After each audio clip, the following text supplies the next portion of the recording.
Good morning. अच्छा, recording start करिए, अब सेशन स्टार्ट करते हैं। अब मुझे बता दीजिएगा जब सेशन स्टार्ट करना हो तो। Started? Okay. So good morning to all of you and welcome back to the current affairs session. I have taken, as I say, that I have taken all such important articles which were there in the discussion in the past week. So we'll discuss all such articles in this session. So let's start with the first article, that is about special Kharif strategy, which has been given for this year season, 2021 season. So the ongoing agriculture season, which is going on, that is Kharif, that is monsoon season. So Ministry of Agriculture and Farmers Welfare, they have recently formulated this special Kharif strategy, and that will be implemented in Kharif season 2021. So what is this strategy all about? Basically, Kharif season when we say, so if we see agricultural seasons, okay, in a year, so Kharif season is there, Rabi season is there, and Zaid season is there. So Kharif season, whenever we say, this is monsoon agricultural season, when rice cultivation takes place, and along with rice, other lentils or some cereals production takes place. Then if we talk about Rabi season, Rabi is winter cropping season, and the most famous staple crop which is to be produced, that is wheat. So wheat hai Rabi se, and Zayad. So Zayad is a transition time period between Kharif and Rabi, or you can say between Rabi and Kharif rather. So Rabi, after Rabi, Zaid season comes, and this Zaid season is popular for the cultivation or production of vegetables and fruits. Okay, basically all such fruits like vegetables like cucumber or watermelon, melon. So these production takes place during Zaid season. So Zaid is a transitionary agricultural season, okay, between Rabi and Kharif. So this year, government or agriculture ministry has come up with this special Kharif strategy for this year's Kharif season. So this strategy is all about that they have made a plan so that they can expand the area of cultivation, and they can increase the production of moong, tur, and urad. Okay, so under this strategy, basically they are formulated a plan to increase or expand the production of lentils, okay, various types of lentils, or you can say pulses, that is moong, tur, that is arhar, and urad. Okay, so this plan has been formulated in this special Kharif season. Acha, theek hai, we'll discuss about that, Ishfaq. Okay. So this strategy will be high yielding variety of seeds that are available with central seed agencies. It means what? It means they are going to be some modified crops, or that is to be called high yielding variety. Okay, so high yielding variety that is genetically modified somewhere. Okay, or cross breeding takes place, then we get high yielding variety seeds. And these seeds are available with central seed agencies, and this will be distributed to the farmers. So under this strategy, Government of India has proposed distribution of somewhere more than or you can say 20, 27 or 318 seed, okay, or mini kits in 2020, 21, 21, 22. And that is 10 times more than which they have distributed in last year's season. So the estimated or the total cost estimated for these kits, that will be somewhere 82 crores, okay, and that in the rupees denomination. So entire cost will be borne by the central government, because this has been formulated by the agriculture ministry, or that is a central ministry. So central government is going to incur the cost of this special Kharif strategy. Area under intercropping season, intercropping, that will be increased. Okay, that they have planned that this intercropping will be increased. Basically, if you are at any point of time, if you have been exposed to the agriculture fields, okay, in the rural areas, so you might have seen basically the lentil production, or the production of these pulses, how it takes place. It takes place on the basis of, or farmers, they prefer to go for intercropping. Intercropping, it means what? It means along with other main crop, okay, along with other main crop, they go for the production, or they go for the sowing of the lentil seeds. Okay, so intercropping, it means more than one seed they go for it, or what they basically do, the entire batch of the land, they go for the sowing of rice rice seed, and the surrounding area of that land, they go for sowing of these pulses, okay, the seed of these pulses. So strategy will cover 4.5 lakh hectare of lands, okay. So that is the strategy over here. So intercropping, what they are going to do, so tour intercropping, that will be covered in 11 states, and these are UP, Telangana, Tamil Nadu, Rajasthan, Maharashtra, MP, Karnataka, Haryana, Gujarat, Chhattisgarh, and Andhra Pradesh. So few of the, so it is somewhere covering the entire India, okay. Northern sides, in the northern side, UP is there, in the western Rajasthan, then in the southern, if you see Tamil Nadu, Karnataka, in the western Rajasthan, Haryana is there, Gujarat is there, in the central Madhya Pradesh, Maharashtra, and Chhattisgarh, and Andhra Pradesh in the southeastern side. So they have identified all such states which cover almost entire country. So Moong intercropping, that will be covered in the 9 states, and that will be UP, Tamil Nadu, Telangana, Rajasthan, Maharashtra, Karnataka, MP, Andhra Pradesh, and Haryana. So states are almost moreover same. Okay, and Urad intercropping will be covered in 6 states, and that is MP, Andhra Pradesh, Karnataka, Maharashtra, UP, and Tamil Nadu. So these states are being selected for the intercropping of various lentils. Okay, so how they are going to be implemented this strategy? So massive outreach program that will with the concerned districts. This program has to be launched, okay. And how they are going to launch it? They are going to launch it virtually. Okay, virtually, it means with the help of some webinars. So district agriculture officers, they will organize district level training programs, and during this crop season. Krishi Vigyan Kendras and Agriculture Technology Application Research Institutes, they are roped in for the effective implementation of this program. It means these two centers, Krishi Vigyan Kendra and Agriculture Technology Application Research, so they will look after its implementation in the districts or in the state. Okay. So according to second advance estimates, pulse production of the country or of India, that was increased from 14.76 million tons in 2007-8 to 24.42 million tons in 2020-21. It means, acha, every, after every 2-3 years, we celebrate, what is the term? I'm forgetting. It means, pulse year. Okay, kind of. It means in some of the particular year, the production of pulses, okay, that takes place in a very good number, or you can say very vast production takes place. So pulse year, okay, so these kind of years they declare, or rice year they declare. So this time what happens, in a decade, almost in a decade, it was found that pulse production has been increased in the country. Okay, so it has increased somewhere 1 lakh ton, 10 lakh ton has been that is the increased amount of the pulse production in the country, almost in a decade. So that was 65% increase which was found.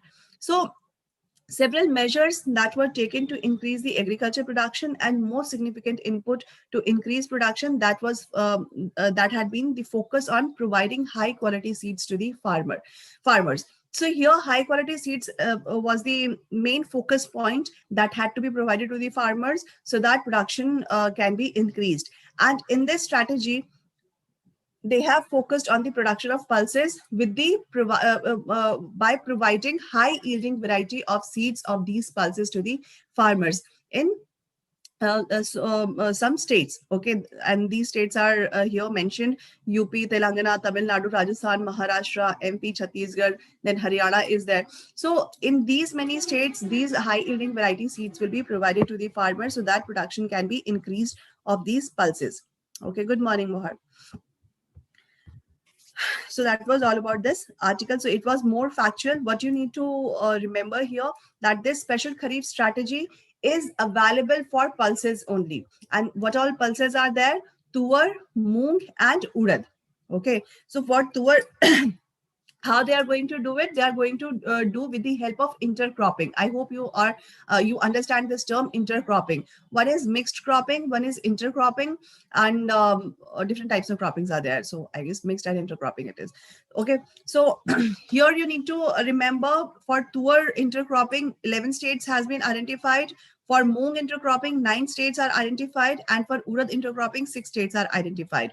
Okay, so that you need to remember on in this article. And how they are going to do it? They are going to do it by providing high yielding variety of seeds to the farmers of these many states. And who is the implementing agency? Basically, who are going to keep their eye on the effective implementation of this strategy. These are Krishi Vigyan Kendras and Agricultural Technology Application Research. So this ATAR and Krishi Vigyan Kendras, these are two bodies who are going to look on the effective implementation of this strategy in the states. Okay? So that is the key takeaway of this article.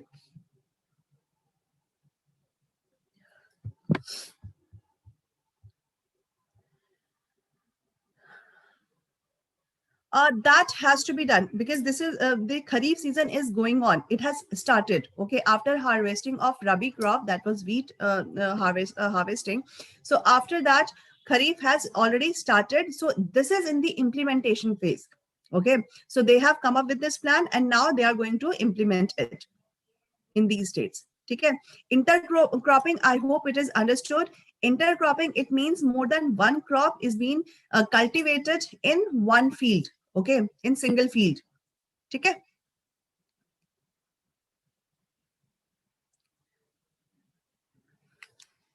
Clear?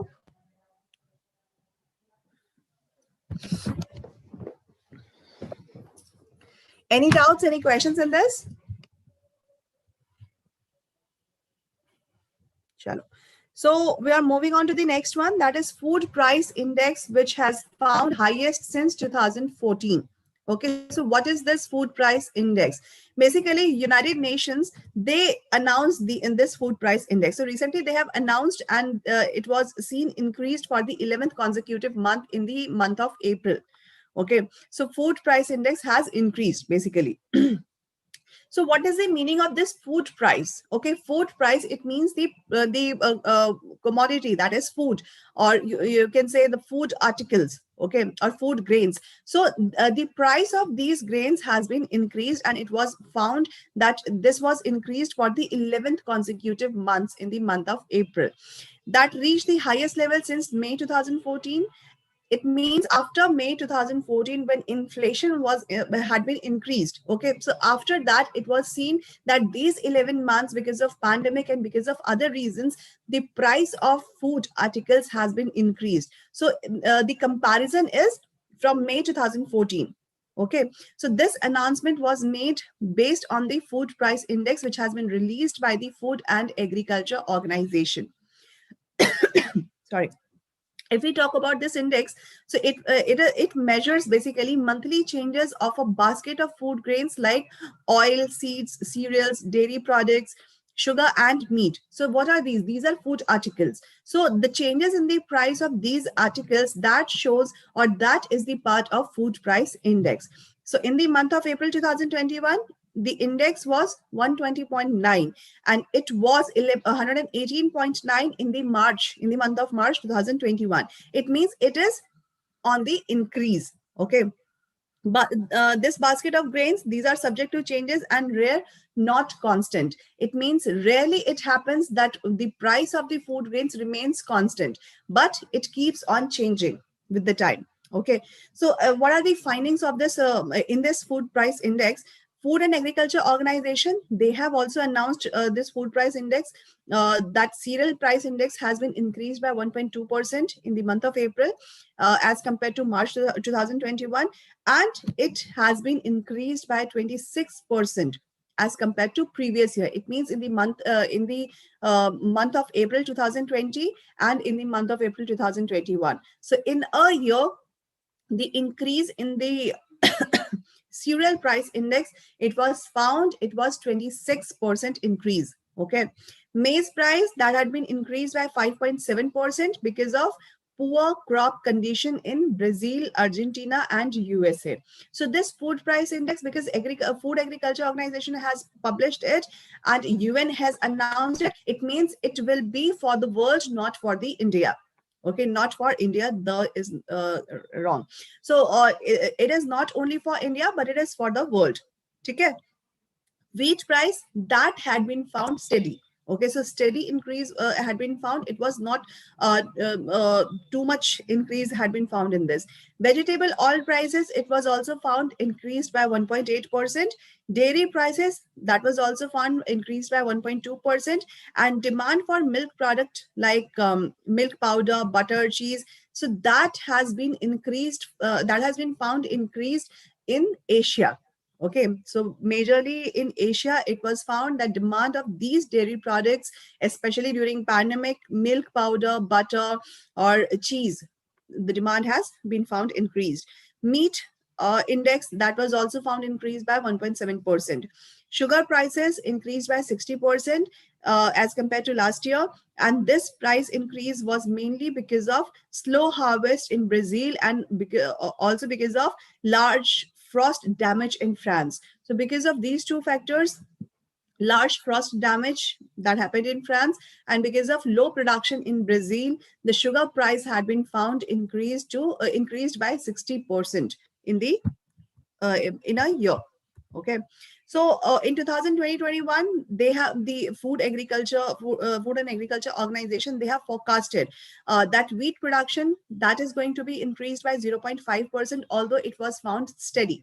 Okay, as compared to 2020-21, and forecast is mainly based on the fact that the countries like China, Brazil, US, and Ukraine, they have increased their planted areas. Okay, it means they have expanded the production, okay, by expansion of land. Okay, so that is why the wheat production will be seen, that has been forecasted will increase by 0.5%. Okay, so that is all about this article. Any questions in this, you can ask here.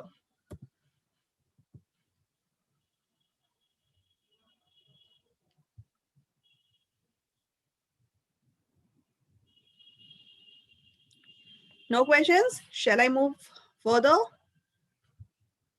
Okay, बहुत ही simple सा article है ये. Now, next is endangered seals had been found dead on Russia's Caspian coast. Now, prelims in prelims, these ocean-based questions, they sometimes they ask that they would ask you like they will give you some names of the countries, and they will ask you that which all countries are laying at the coast of the so and so ocean. Okay, like once they have asked about Mediterranean Sea, I guess 2-3 years back. So Caspian Sea, that always or often, okay, very often they remain in the news, and this time it is in the news because of dead seals had been found at the coast of Caspian Sea, or this had been found at the coast of Russia's Caspian Sea. It means at the border of the Russia, which is laying at the Caspian Sea. Okay, so now you need to remember that Caspian Sea is surrounded by which all countries. So these are Kazakhstan, Russia, Iran, Azerbaijan, and Turkmenistan. So among all such TAN countries, TAN mane Central Asian countries, TAN countries basically we say Tajikistan, Turkmenistan, Uzbekistan, Kazakhstan, Azerbaijan, sorry, not Azerbaijan, but Turkmenistan. So these are all such TAN countries. But out of these TAN countries, who all are surrounding to the Caspian Sea? So these are Kazakhstan, Turkmenistan. Okay, so these two countries are having borders with Caspian Sea. And apart from these, what all countries are there? Iran, Azerbaijan, and Russia. Okay, so remember these 5 countries are surrounding to the Caspian Sea. Okay, इसको याद रखना है. So now, what is the news? The news is that more than somewhere 170 seals were washed up dead over the shores of Caspian Sea in Russia. So experts are believing that these seals might have died because of industrial pollution, or because they have got caught in the nets. Okay, so nets, getting caught in the nets, so these may be accidental. But if we talk about industrial waste, which is been mixed up in the Caspian Sea. So because of that, what happened? Marine pollution had increased, and these seals, they could not sustain, and they died. Okay, so these two reasons had been given by the experts, because of industrial waste in the Caspian Sea by Russia, and because they accidentally, they might got caught in the nets. Okay, so basically, if we see large fisheries like whales or sharks, so they also get caught accidentally in the nets, and because of that we have seen increased number of cases of their deaths. Okay, so now with seals it has also been found by that. So Caspian Sea, that is largest inland water body in the world. Okay, inland water body. So remember, this is the largest inland water body of the world, and that is bounded by five countries, and these are, we have already discussed: Kazakhstan, Russia, Iran, Azerbaijan, and Turkmenistan. Okay.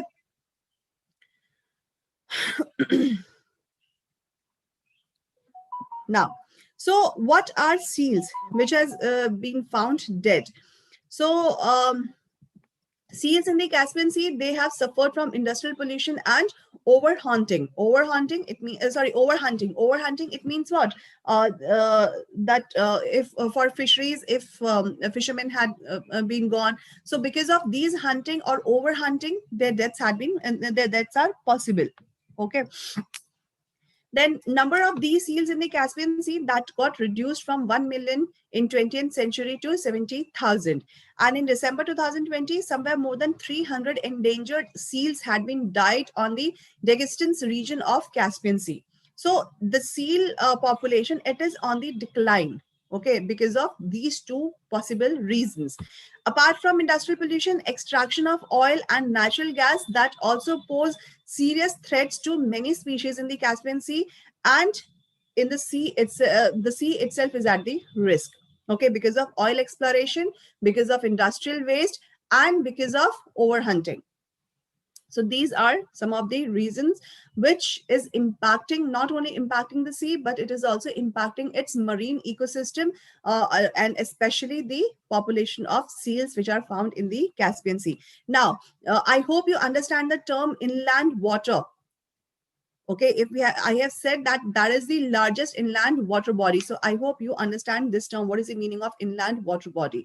Basically, inland waters, whenever we say, so these includes what? This include what? This includes lakes, rivers, streams, some groundwaters, or cave waters, or floodplains, okay, or marshy land or swampy land. So this is called inland water, and it gets surrounded by countries, okay, or territorial states. So shrinkage had also been found in the Caspian Sea. Why? So sea is shrinking in the measures of centimeters. So every year, in the measure of centimeter, this Caspian Sea is shrinking. And increased evaporation of the sea and loss of ice in winter is to accelerate the losses. And dead zones are also emerging in the sea in the deeper parts. Okay, so because it is an inland water body and it is surrounded by five countries, so because of that, what is happening? If the inland water body is there, it means evaporation chances gets increased. Okay, so evaporation of the sea, that has increased, and because of evaporation, what is happening? Loss of ice takes place. Okay, and dead zone is also been creating or emerging in the deeper parts. So shrinking of Caspian Sea will not only affect the ecosystem in the region, but it is also impact the coastal region, okay, or coastal ecosystem. So shipping routes will be greatly affected. Famous wetlands will disappear, or fishing grounds will be lost. International tensions in sharing of the water for fishing might get increased, and winter ice might completely vanish. So its impacts are very dangerous or very grave, and too many impacts we have discussed. Like if shrinking will take in place, then its impact on ecosystem will be very graver, and shipping routes will be impacted. Fish whatever wetlands are there in the Caspian Sea, that also get disappear. Fishing grounds will get disappear or will be lost, and the sharing of the water for fishing, okay, among these countries, or at the international level, that tension will increase. That all such sharing countries, how they are going to divide the fisheries, or the fisheries zones in the Caspian Sea. Okay, so Caspian Sea pollution that always remain in the discussion. So United Nations Environment Program, they have said that Caspian Sea is suffering from huge pollution, and these pollutions include offshore oil fields. It means oil extraction takes place at the offshore oil fields, and radioactive waste from nuclear power plants, industrial waste introduced by Volga River. So this Volga River, that is longest river in the Europe and which is located in Russia. So Volga River, basically it get what say uh,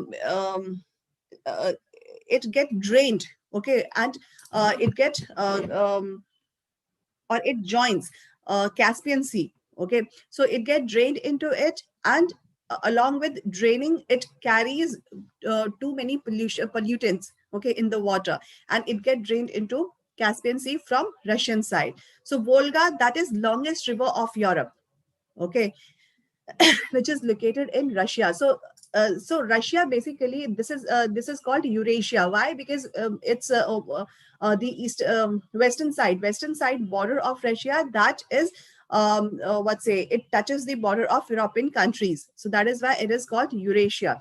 So Volga River that comes under Europe and or the European border. That is why it is the longest river of Europe, which is located in Russia, and it carries huge pollutant or pollution in the water. So Tehran Convention that has already taken place, and this had already taken place in 2006 or came in force in 2006, which was signed by all the 5 Caspian border countries like Iran, Russia, Turkmenistan, Kazakhstan, and Azerbaijan. So it was the first legally binding instrument which had been signed by these Caspian states that let down requirements and for environmental protection in the Caspian Sea. It means this Tehran Convention that talks about requirements and environmental protection in the Caspian Sea. So Caspian Summit that had also been taking place, and this was this had taken place in 2018 at Akatu. Okay, Aktau, sorry.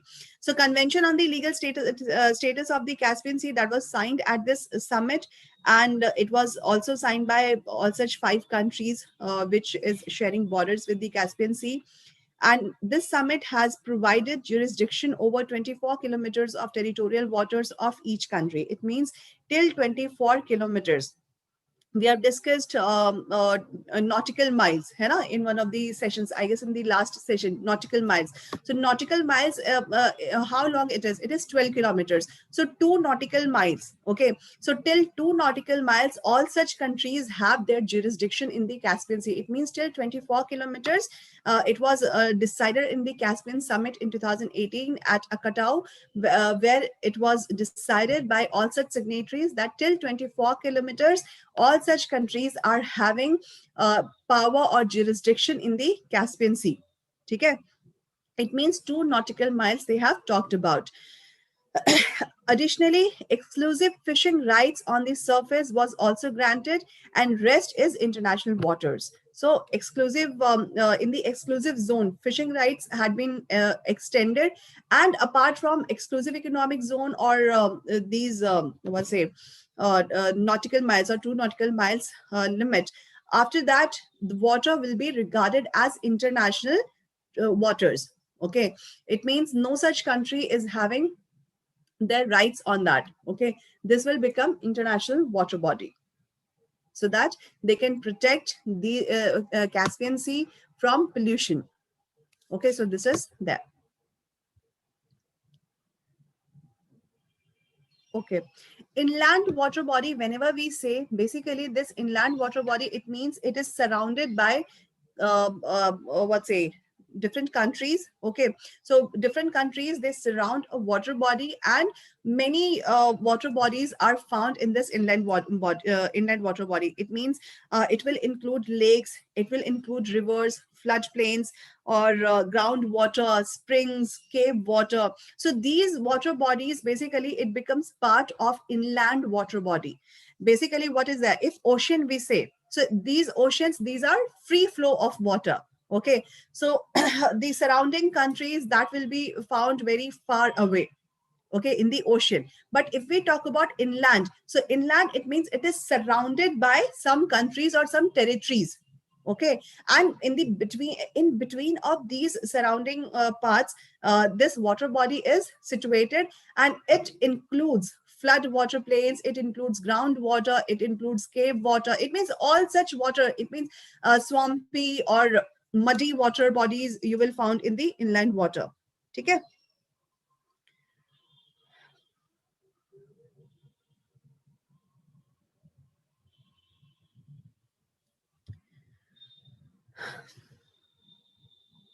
Hi,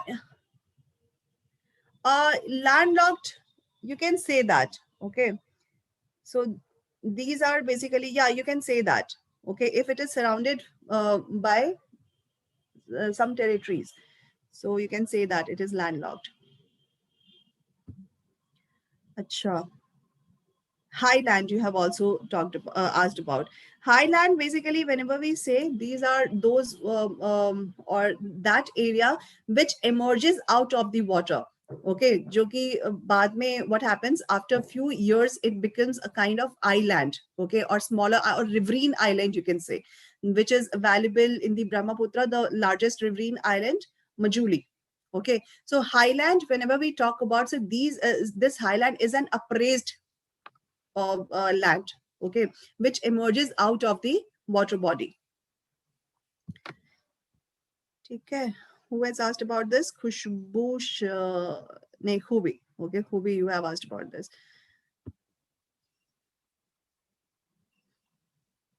Chalo. Any doubts in this? Any questions in this?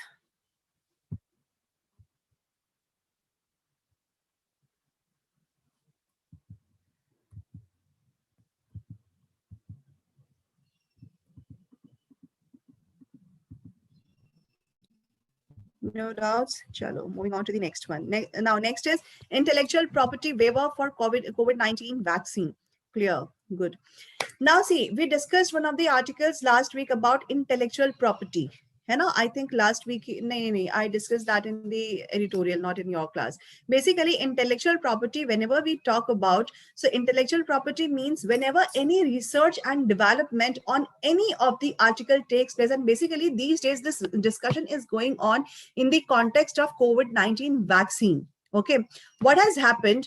If you remember, I discussed this article, one of the articles in your class, about India's efforts towards WTO, so that WTO along with Africa, South Africa. Okay, so India along with South Africa, basically they approached WTO and they asked WTO to waive off the IP or the copyright from the COVID-19 vaccines, so that vaccines can be available to the world on the humanitarian cause. Okay, so whenever any country, they invest their time and money in the research and development of any vaccine, for example, COVID-19 vaccine. So these countries, they do not want to share it freely with any other country. They can provide you these vaccines, but they would not provide intellectual property rights. It means the manufacturing the manufacturing of the vaccine belongs to that country only. The scientist or the manufacturers would belong to that country only, who has manufactured it earlier and who had done its research and development on its manufacturing. So in the context of COVID-19 vaccine, this discussion is going on. So intellectual property waiver for COVID vaccines. So this discussion is going on. In fact, the first line is also talking about this, that India and South Africa, they have proposed this IP waiver at the WTO organization in 2020 itself. So that was, I was saying that during then, they asked WTO, or they approached WTO, that these vaccinations to be provided to the world on the humanitarian grounds, okay, or those affected countries on the humanitarian grounds. Why? Because this is a very crucial time, And we saw when we were in the first phase, it was still curable, it was still controllable. But when we entered in the second wave, so it is going out of the hands of the countries. Many of the people, they are dying, many young population, they are getting affected of the COVID-19. So in that situation, this vaccination should be, the manufacturing of this vaccination should get increased, okay, or should be available in large numbers so that youth population can get vaccinated, because they are more prone to these viruses.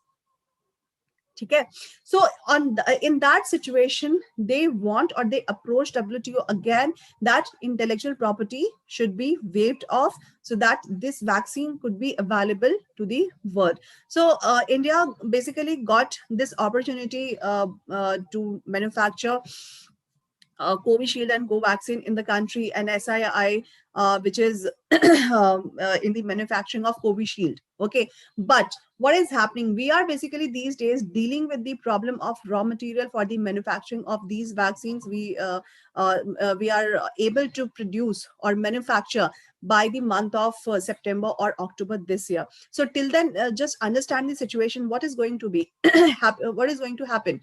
The number of cases is going to be increased. Youth population, they are more prone to this virus. And in the coming days, when third wave, it is still in line. Okay, third wave is in line. So when it will come, so then the younger population, or you can say the children, they will be exposed to the third wave of the COVID-19. Okay, so in that situation, what we need, basically, we need the pump in of the vaccines in the market.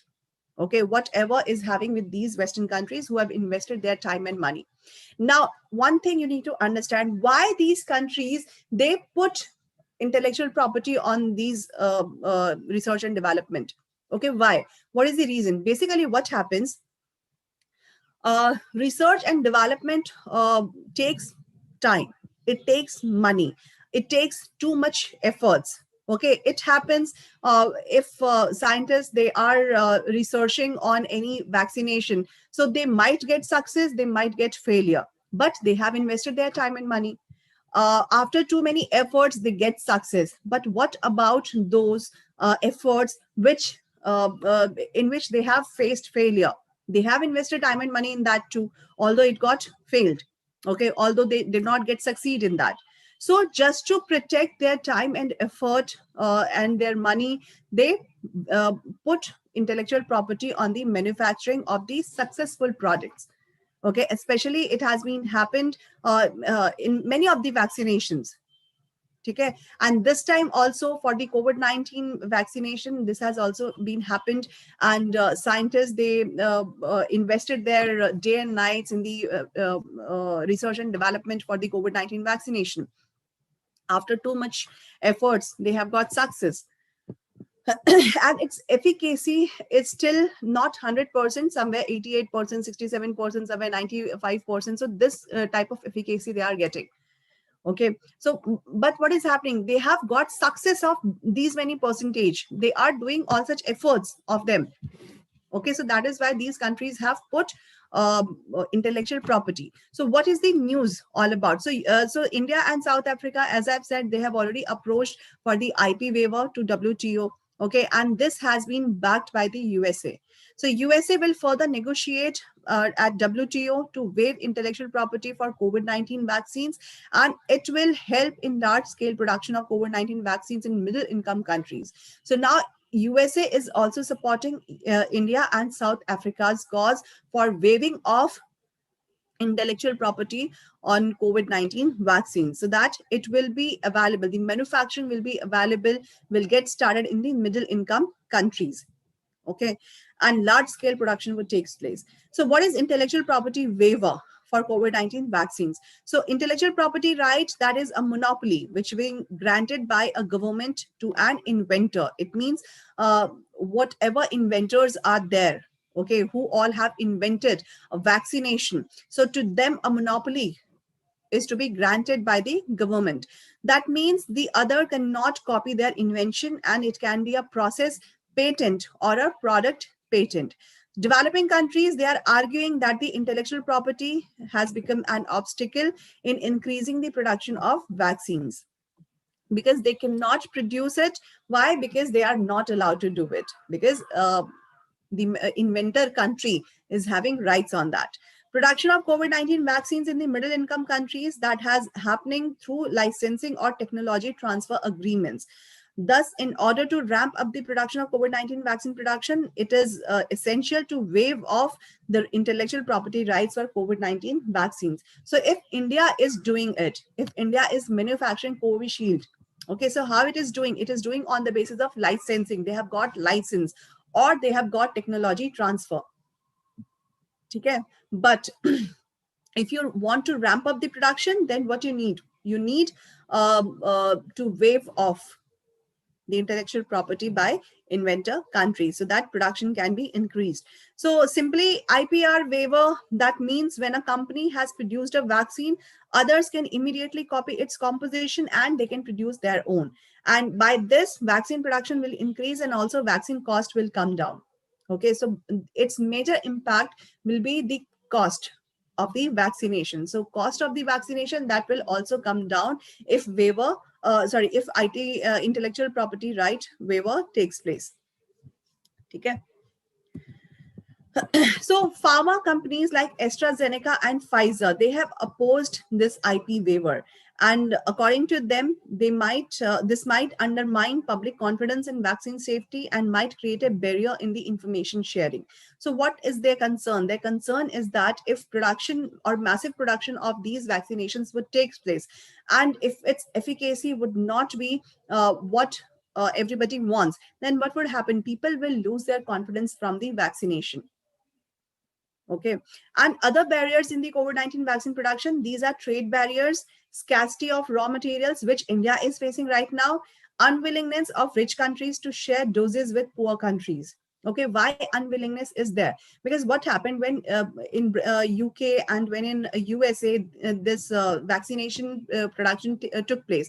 What they did basically, they basically stored these vaccinations for the young population of their country. They ran vaccination drive. Okay, whosoever wanted to get vaccination, they provided that. Okay, then they were aware of the second wave. So what they did, they basically stored the vaccination for the young population of their country. So what happened here? The vaccination what they had to provide to the middle income countries, that was lesser in number. Okay, so that is why these rich countries, they are unwilling to share such doses with the poor countries now. So India has done that. Okay, India has given vaccination to Sri Lanka, to Bangladesh, okay, to Vietnam. But India is also running out of vaccination.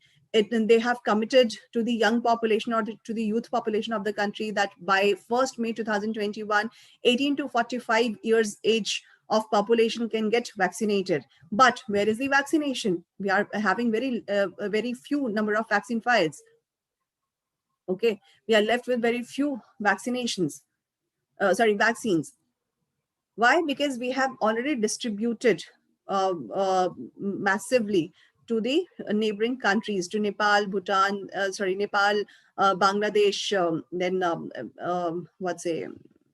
Sri Lanka. Okay, so under Matri vaccination. So they have done that. But Western countries or developed countries, if we talk about, they have saved their vaccines for the young population. They have stored it. Okay, and gradually they are distributing it, or they are vaccinating their young population. So they are unwilling to provide these vaccination to the poor countries. So that is another barrier. Okay, scarcity of raw material, that I've told you that in the case of India, the production is hampering and it got delayed till September to October this year because of raw material, lack of raw material. So USA, they have approached to get raw material. They have give green signal to it or not to it, or they will get this raw material, then they will start the production. Okay, so what is the current scenario? 100 countries of the 164 members, they are in the favor. 164 members of WTO. So out of 164 countries, 100 member countries, they are in the favor of the waiving off of intellectual property rights. And recently, Australia and New Zealand, they have also agreed to the waiver. Okay, so other countries, they are not in the mood to give green nod to it because they might be the manufacturers, so they are not agree with this. But out of 164 members, 100 is in the favor, and recently Australia and New Zealand has given their given their nod to it, okay, to waive off.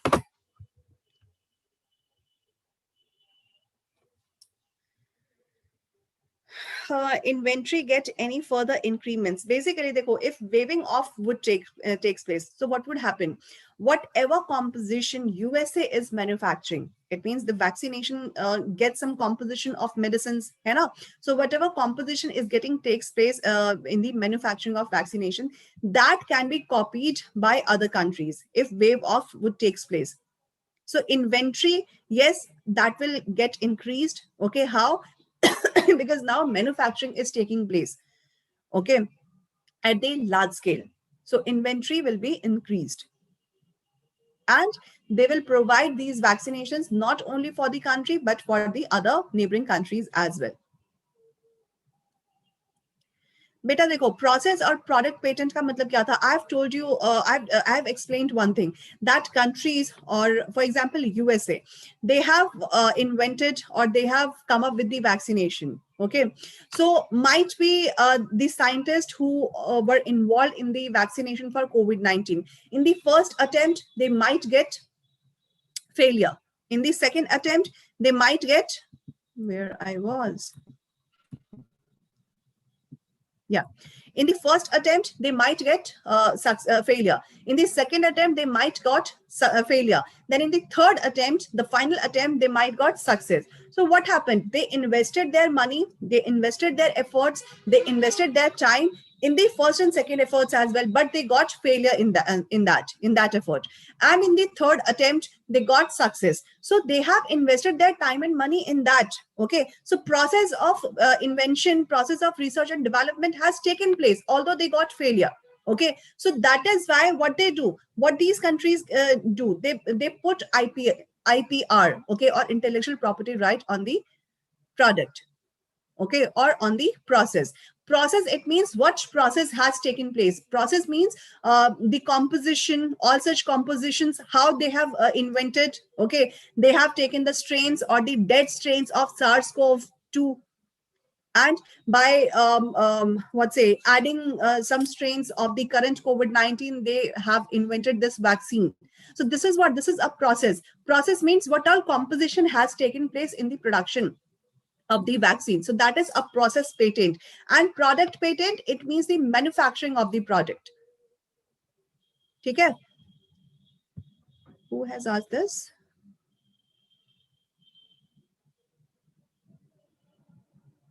Okay, or Divjot. It means waiving off your copyrights. Exactly. IPR का मतलब क्या है? Copyright ही तो है, that you nobody can infringe the copyright of the country. But if you are waiving off it, it means there is no copyright on this. It means you can copy the composition, you can copy the method of making the vaccine. ठीक है, तो copyright हट जाएगा. मतलब IPR का जो normal term है, layman term है, that means copyright.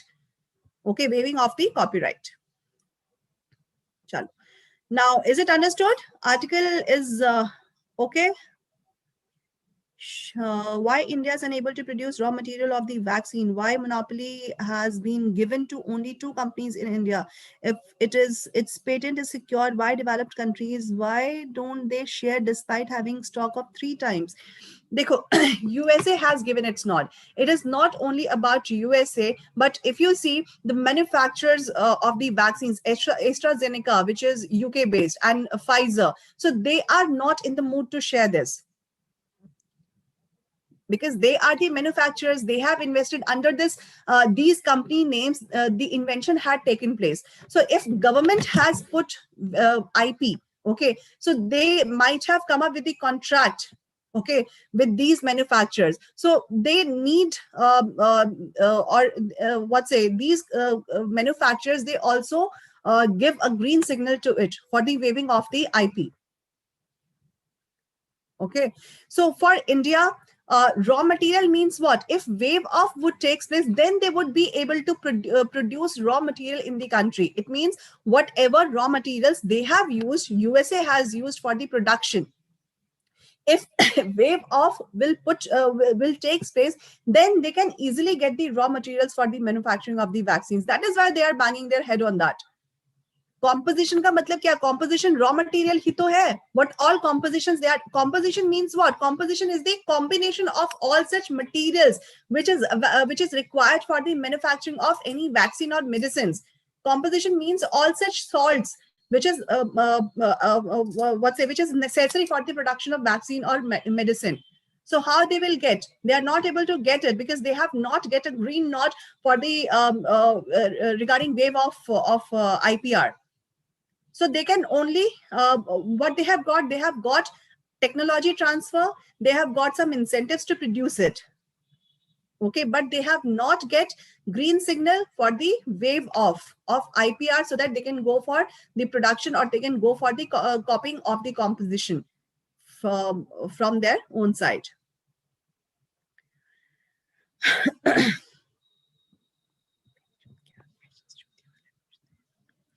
Okay, and what all questions were there of you? Who has asked this bigger question? Arindam. Arindam, pehle aapke ek questions ka jawab dene do. So monopoly has been given to only 2 companies in India. Yes, because what's a SII and Bharat, what is the another one? Bharat Tech, Bharat Tech is there. So these 2 companies have given the green nod for the production. And why they have got it? Because they are already involved in the manufacturing of the vaccination. Okay, so only these 2 companies has given permission for the production in the initial stage. So if free green signal will be given for the production or the wave off will be imposed, then other manufacturers will also step in. Okay, because India would be now free to produce more vaccines. So for more vaccination, or or you can say on the basis of the pilot project, other manufacturers could also step in later on, not right now. Okay, just a second, guys. And just give me a second. Yeah. If its patent is secured, why developed countries, why don't they share despite having stock of 3 times? See, this is what I said. They have invested their time and money. They have invested their effort. So why? See, if you would do any invention, then you might get involved in your efforts, day and night, hard work. So why you would go for sharing your technology with anyone? Okay, if you will share it, you will waive it off, then you would need some money for it. Whatever efforts and time you have invested in that. So you would need a good amount, then you would give green signal to it. So here India and South Africa has proposed this should be waived off on the basis of humanitarian grounds, because this is the time when world is facing a very grave situation regarding humanity. Okay. So only 2 countries have given, 2 companies has given green nod to it, and patent had been secured by these developed countries because they have invested their efforts. Okay, or to waive it off, they might want some agreement between these countries. Then they will waive off the IPR. Okay.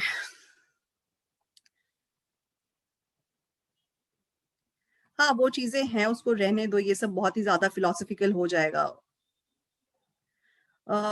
Who said this norm of not reducing raw materials?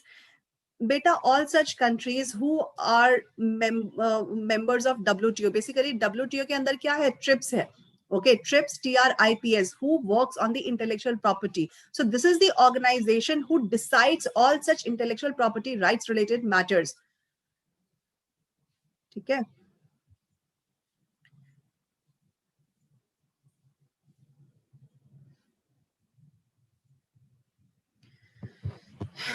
Chalo. Any other questions in this, or shall I move ahead?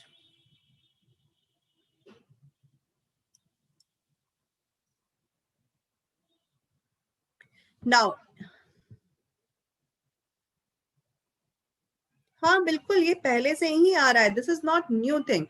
As I've said, when WTO came, okay, so WTO came up with other things as well, trims, okay, all such things are there. So trips basically, TRIPS, they basically deal in the intellectual property rights. Okay, when WTO came, it came up with trips as well. And why it came up? Because in the past, these kind of feuds, okay, these kind of disputes used to be taken place, that this country has cheated, or this country has copied the technology of so and so country. So just to provide a dispute resolution, they have come up with this IPR or TRIPS, you can say, trade related intellectual property rights. Okay, that is called TRIPS. So if any intellectual property rights had to be imposed or had to be waived off, that had to go through WTO now, okay, after its emergence. What they have banned. Anu, what do you want to ask? About what you are asking? About what you are asking?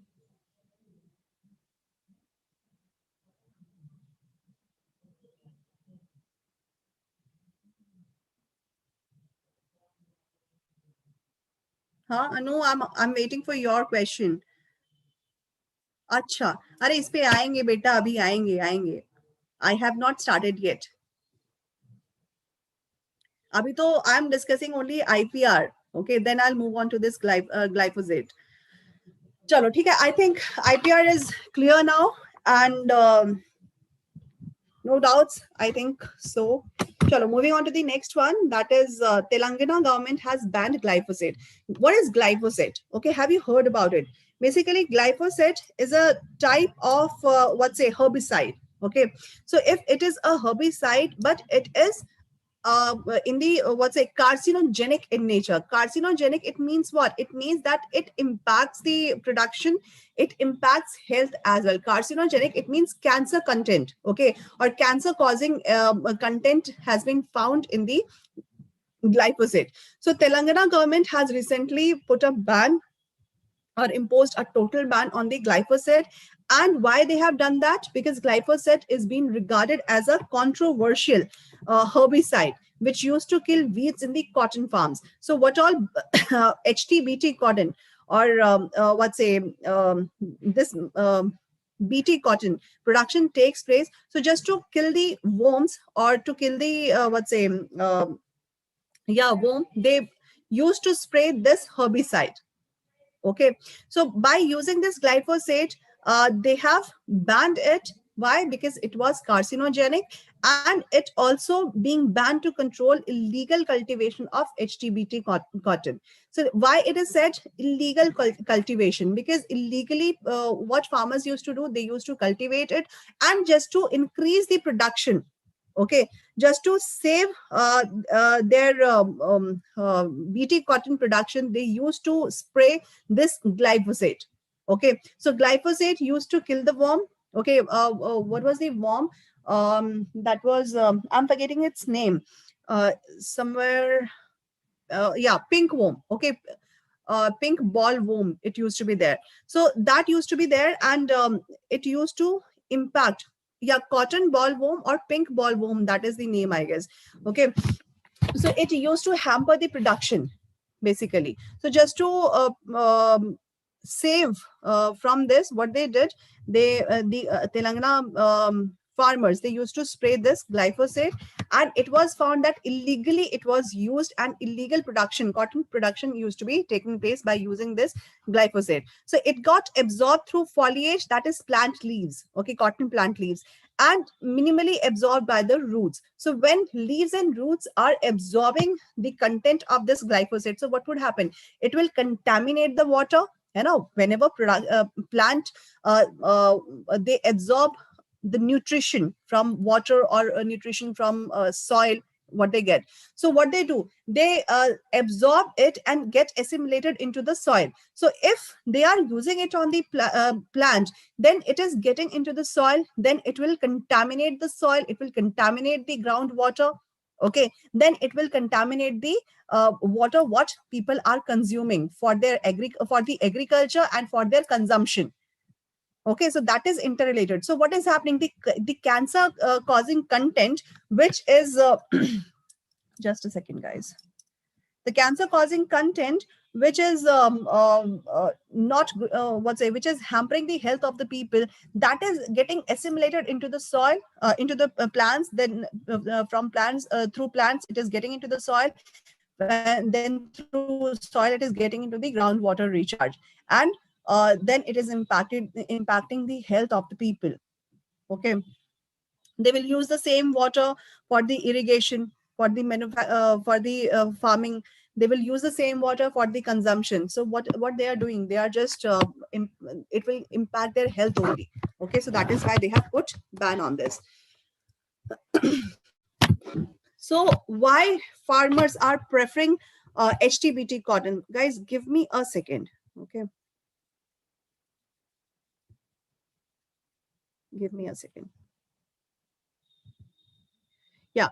So why farmers they are preferring HTBT cotton? Because cost of HTBT seeds, that was 1500 per month per 450 gram pack, and that is higher than ball guard cotton 2, which is costing somewhere around 740 for 450 gram per pack. So it means HTBT seed is greater in or double than the ball guard cotton 2 seeds. So still farmers are preferring HTBT cotton for their overall low cost of production, because seed cost is greater or double than the ball guard cotton 2, but its production takes place in the large scale, okay, or low cost production takes place, you can say. So normal cotton grower spend they spend somewhere more than 15,000 in the rain fed land, and somewhere 23,000 or more than 23,000 per acre in irrigation to grow genetically modified cotton.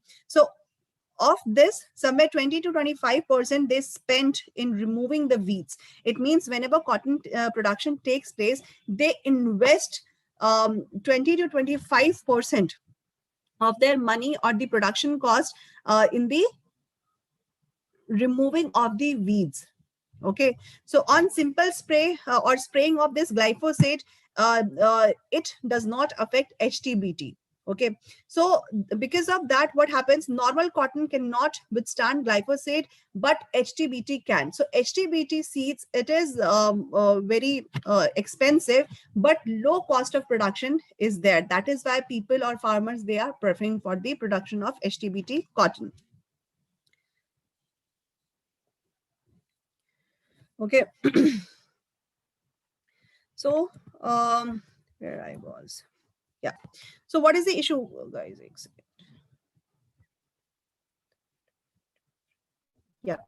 So what is the issue? Issue is that somewhere around 8 to 10 lakh acre of land in Telangana, they are under herbicide tolerant HTBT cotton. It means 10 lakh or more than 10 lakh acre of land that is under its production, and cultivation have not received proper permission for the commercial use. It means HTBT, they are not allowed to use for the commercial production or commercial use. So genetic appraisal engineering committee, they have not approved HTBT cotton, or you can say high tech what is that yeah. So this genetic appraisal engineering, they have not given their nod. Okay, so these are what? These are these HTBT cotton, these are basically herbicide tolerant. Okay, they can tolerate the herbicide, and that is the full form basically. So herbicide tolerant Bacillus thuringiensis cotton. Okay, so BT ka kya, ya to biotechnology, but Bacillus thuringiensis, that is the bacteria which has used for the production of these BT cotton. Okay, so this is what herbicide tolerant. So glyphosate leaches into the water, and that cause chronic kidney diseases in the humans. Okay, that was I said from plants it gets into the soil, from soil it gets into the groundwater, and through groundwater it gets into the assimilated into the food of the people. So whatever they are consuming, okay, So because of that, what is happening? It causes chronic kidney diseases to the human. So this glyphosate, it also been used as crop desiccant, and this crop desiccant, it gets applied to the crops before harvesting, and crop desiccant kill evenly from environmental conditions.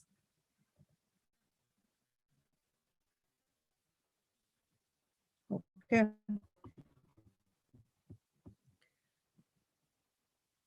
Biotechnology produce cotton. Nahi, beta, that is not. Basically, BT cotton, if I say so, that is Bacillus thuringiensis. Bacillus thuringiensis, that is what that this is the bacteria which has been used for the production of this genetically modified cotton. And whenever it is called HTBT, HTBT is what's a herbicide tolerant Bacillus thuringiensis cotton.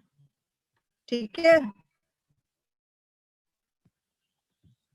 So that is why this glyphosate is what? That is a herbicide, and this HTBT is a herbicide tolerant. They can tolerate these herbicides. Okay, but it is not good for health of the people. So Telangana has, they have banned on the use of this glyphosate. Now, what steps had been taken by Telangana government? So in 2018, Telangana government put restrictions on the sale of glyphosate, and it was done to curb the illegal use of this HTBT cotton. So in spite of these restrictions, usage did not got stopped. It means farmers, they kept on using this HTBT cotton, and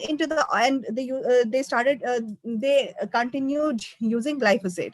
And in 2019, Telangana government increased the restrictions on the usage of glyphosate, and no outcome to restrictions being imposed. It means restrictions had been imposed, but no check and balance had been taken place, so no outcome had been seen. So state government has now completely banned this glyphosate in 2021. Other states, what they are using. So in 2020-21, 35% of area under cotton cultivation in Maharashtra was found illegal. It means illegally farmers were using glyphosate, okay, and HTBT cotton. Then significant number of farmers in Andhra Pradesh, Gujarat, they have also cultivated HTBT cotton in 2020-21. Illegal cultivation began in 2019. And today, if we see, 50% of the total area of cotton under cultivation in India is HTBT. It means cotton, what we are seeing in the country, 50% of those production is from HTBT. Okay, so Kerala has also imposed ban on glyphosate. Glyphosate is allowed to be used in tea plantation and in non-crop areas. Okay, other countries who have imposed ban on this. So Sri Lanka has banned in 2014 itself, and ban was lifted in 2018 when tea plantation owners complained of economic losses. So for tea plantation as well, glyphosate is using. I don't know why they have allowed to use glyphosate in tea plantation, because many people are there in the country and in the world who prefer to have tea. So I don't know whether uh, it will be good for health if they are using in the tea plantation. I don't know. Argentina, they also tried to ban glyphosate in 2017, and in 2018, it was found that in the areas where glyphosate tolerant GM soy was cultivated, birth defects had increased twice and miscarriages had increased thrice. Okay. So it is having very severe health impact. So that is why many countries like Sri Lanka and Argentina has put a ban, but Sri Lanka has lifted its ban. But Argentina has put a ban because it was found miscarriages cases increased in the country, then birth defects has increased in the country. It means it is having various health impacts by using glyphosate. So Telangana is the recent state which has imposed a complete ban on the usage of glyphosate. Okay.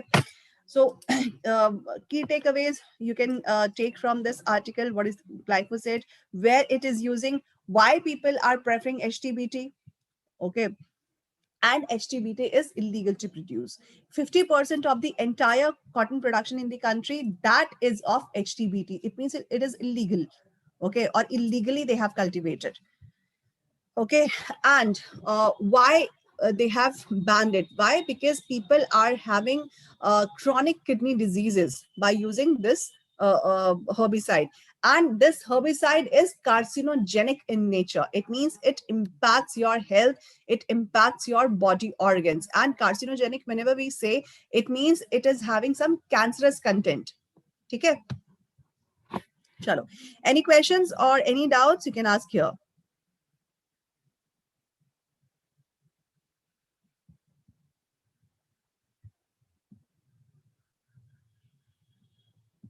No questions?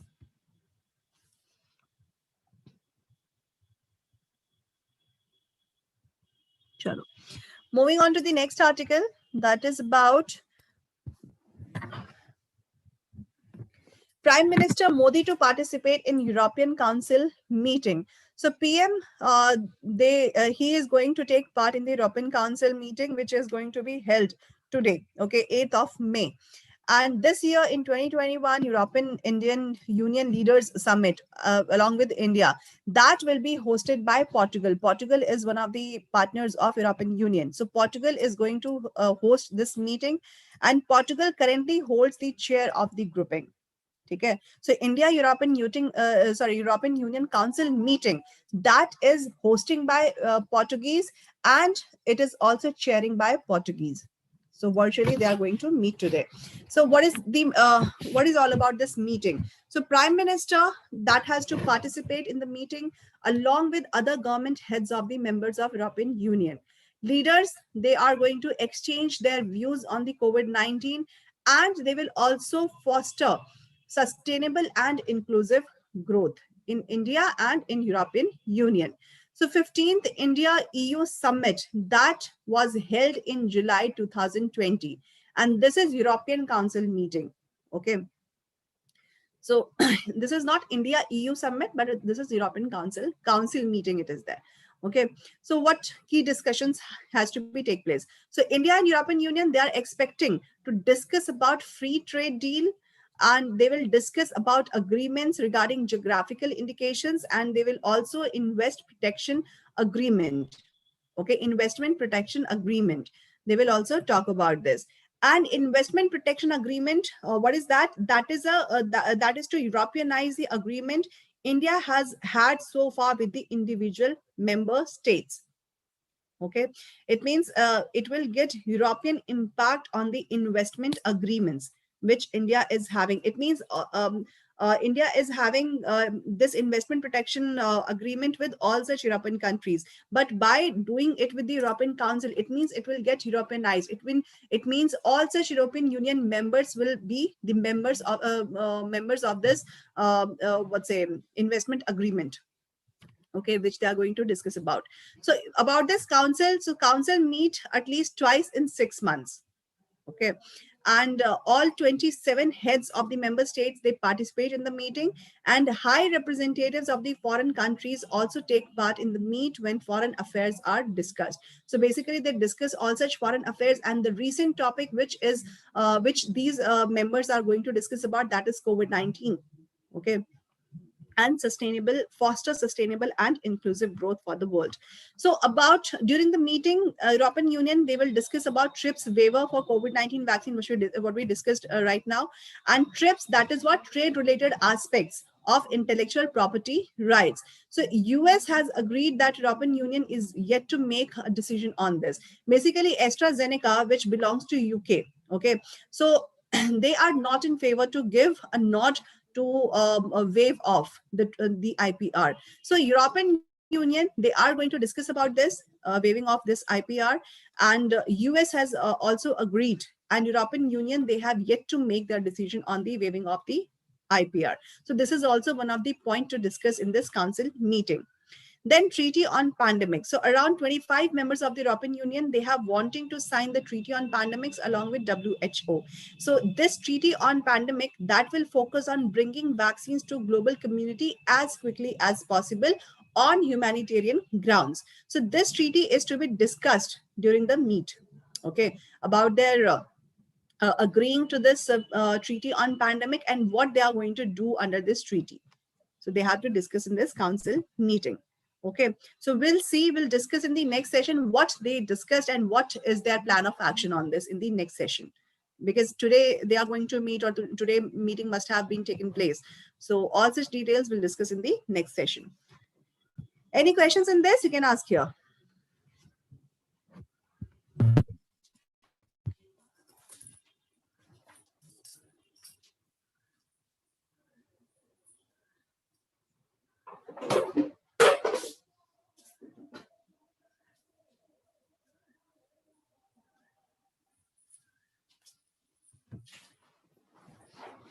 Any questions?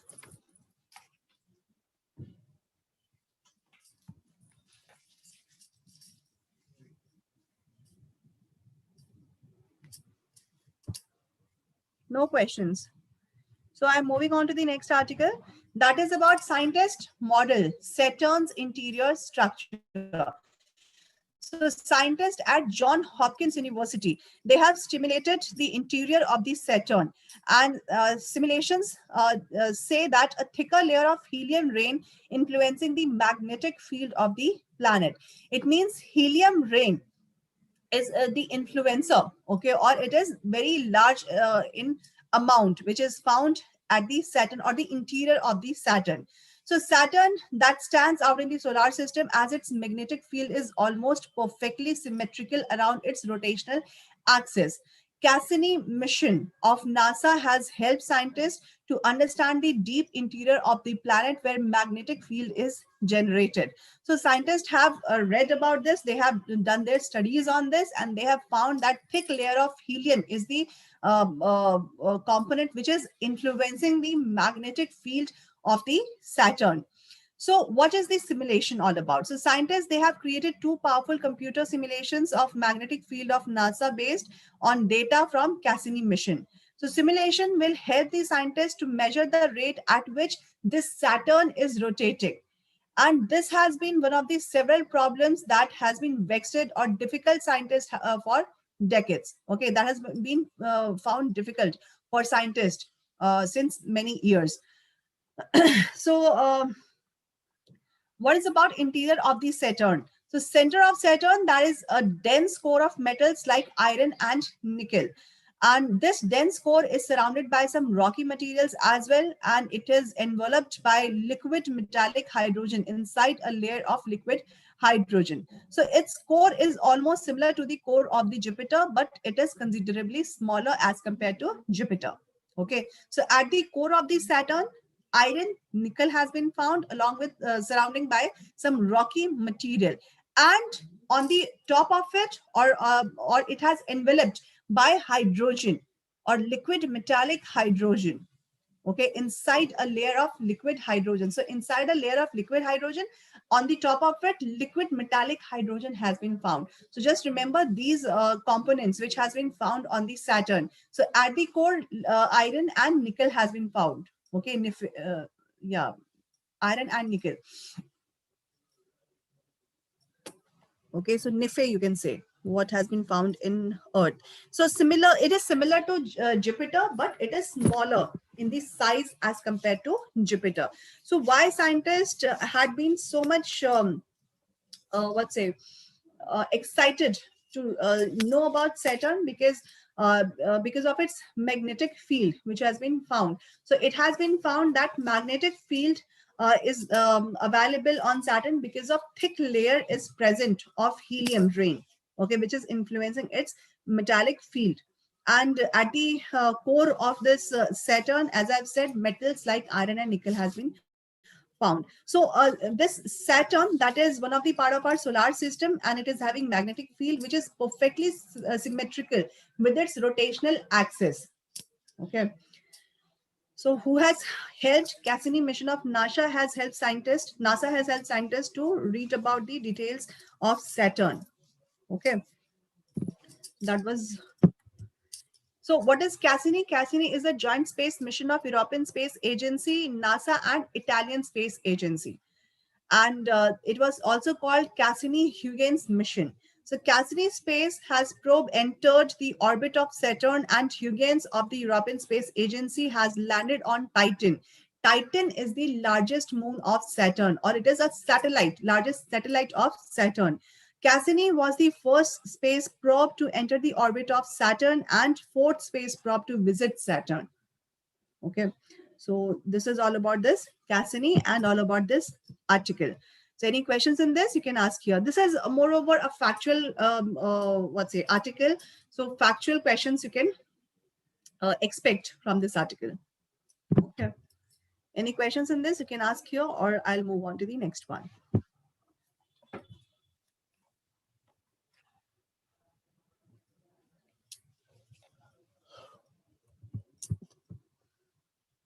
No questions, no doubts.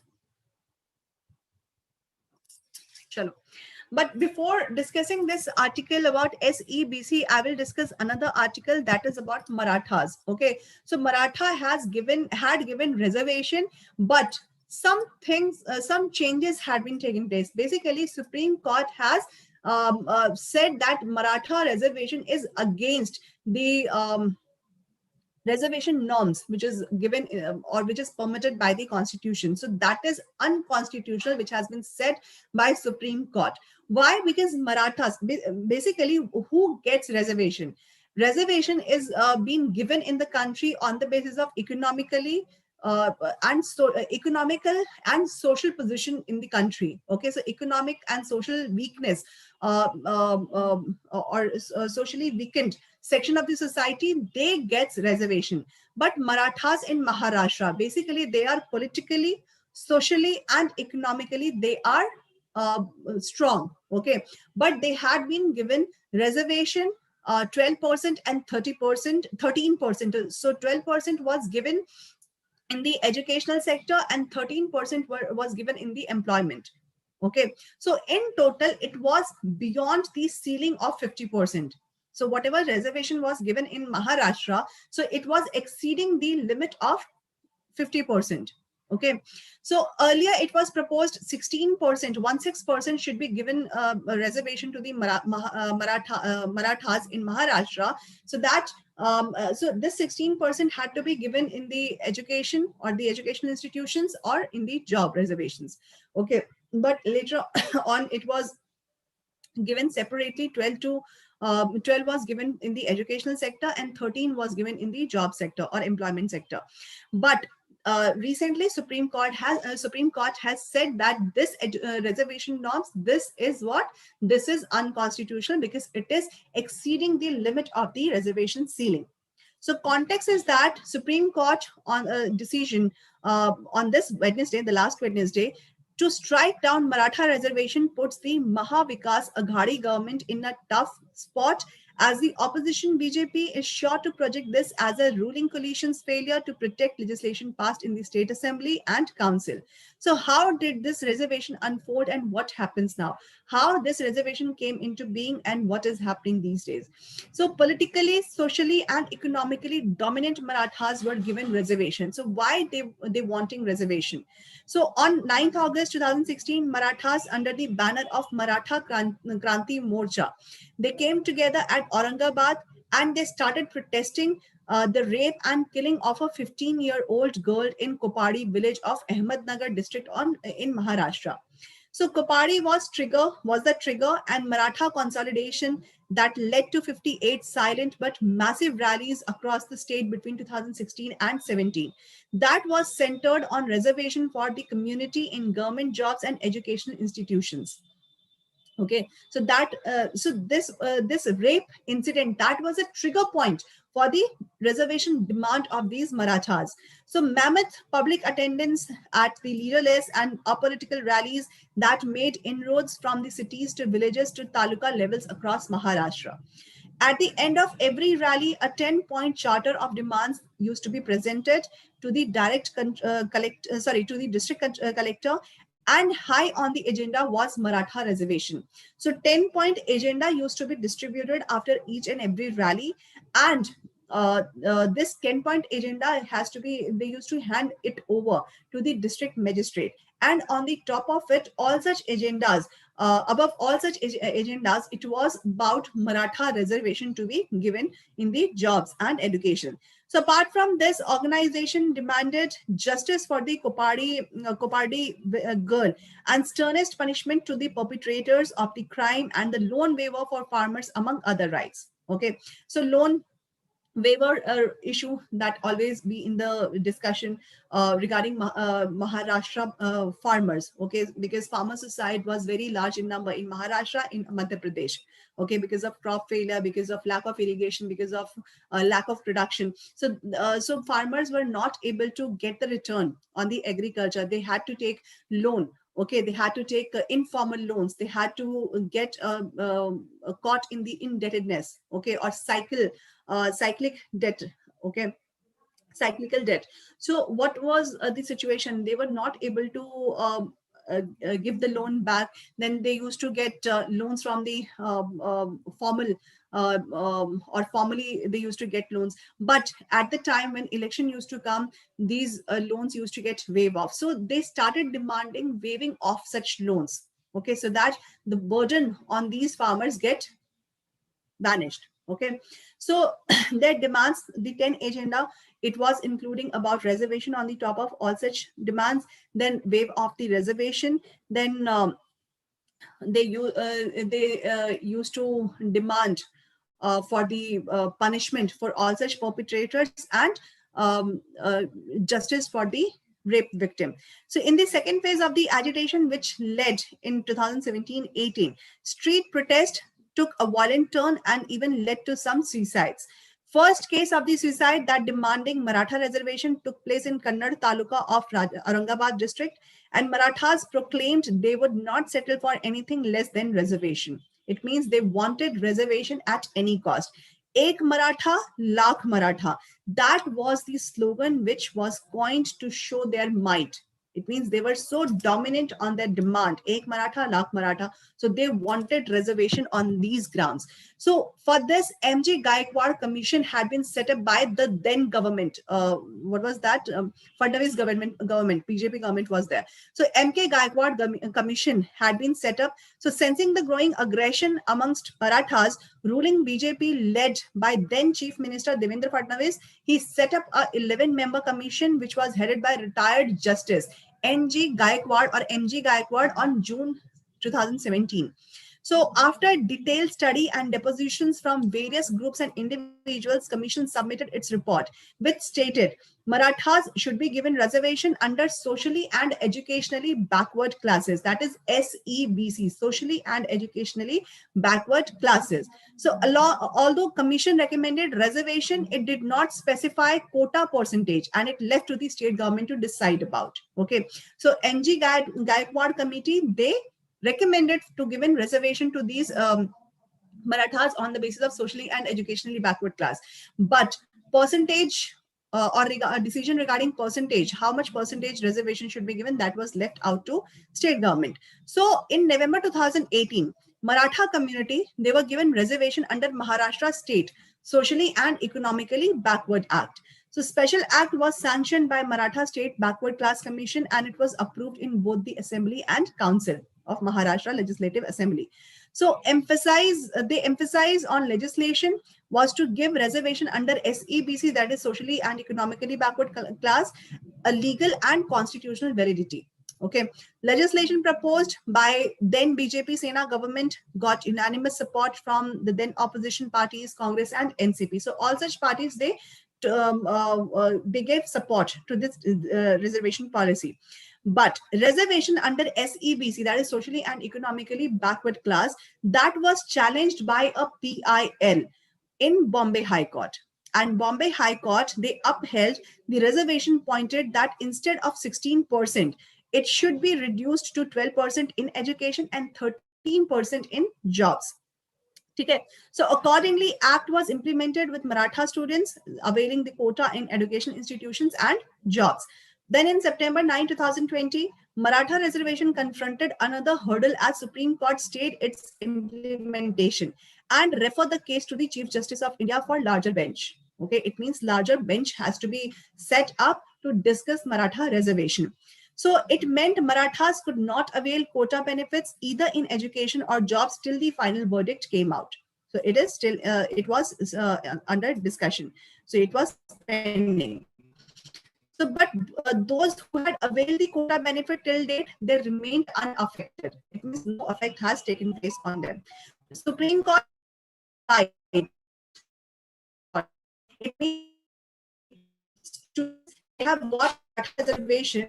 Now they will get a bit of it. Why? Because it has been slashed by the Supreme Court. I hope it is okay. So socially political impact of the order, what would be? So Marathas, who is constituting 32% of the state population, so they are a major political force to reckon with in Maharashtra. So discontent amongst the community is likely to manifest once again. They will start the protest again, and divide between rich and poor Marathas could manifest in the new form.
I'm really sorry for this.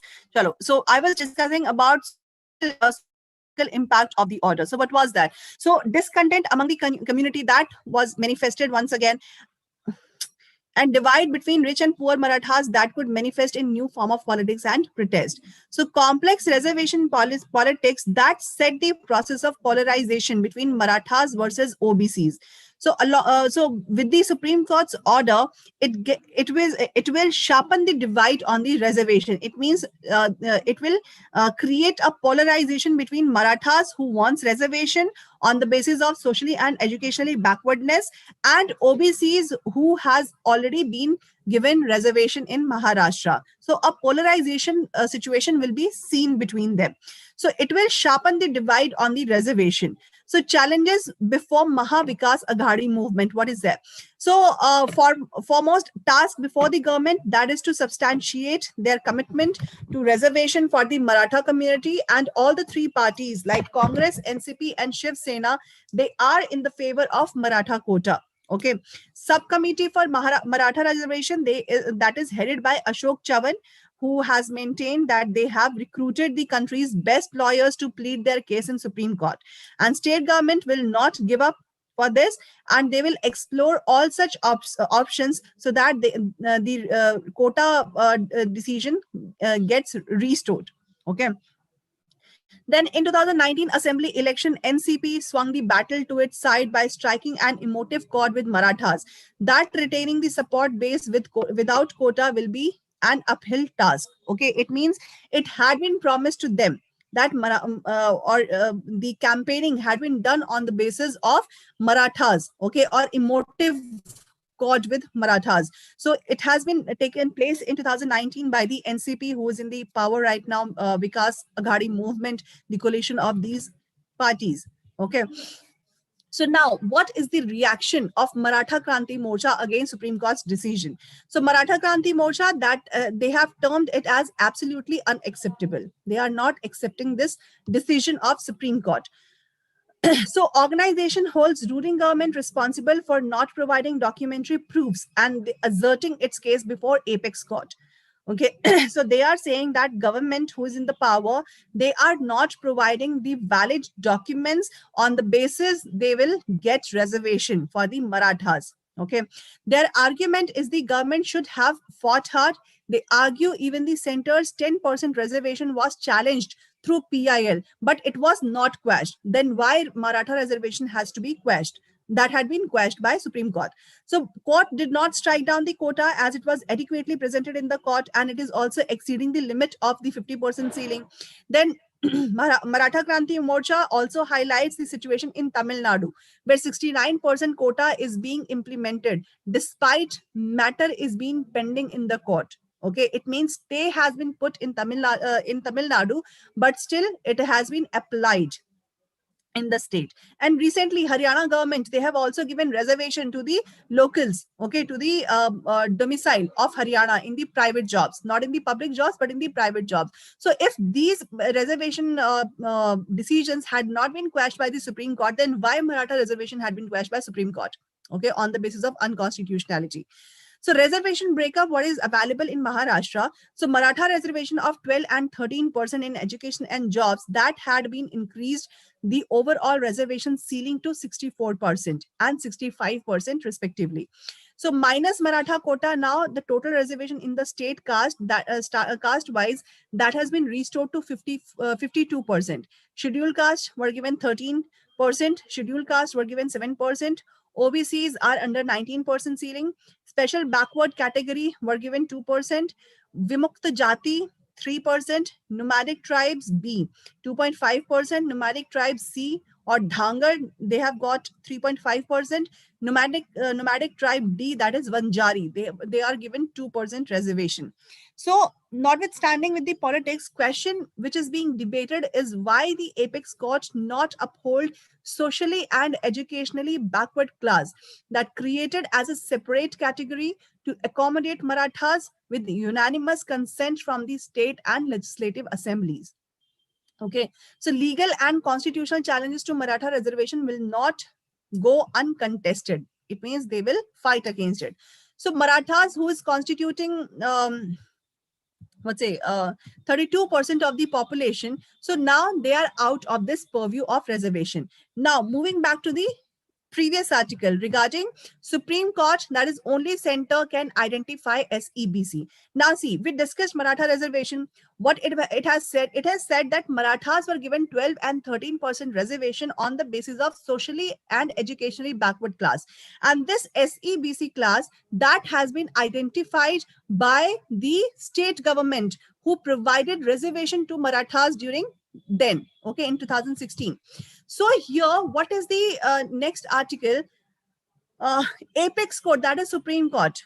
Okay, apex court who has given the decision. Okay, the prime court. So who is the prime court who has given the decision? That is Supreme Court.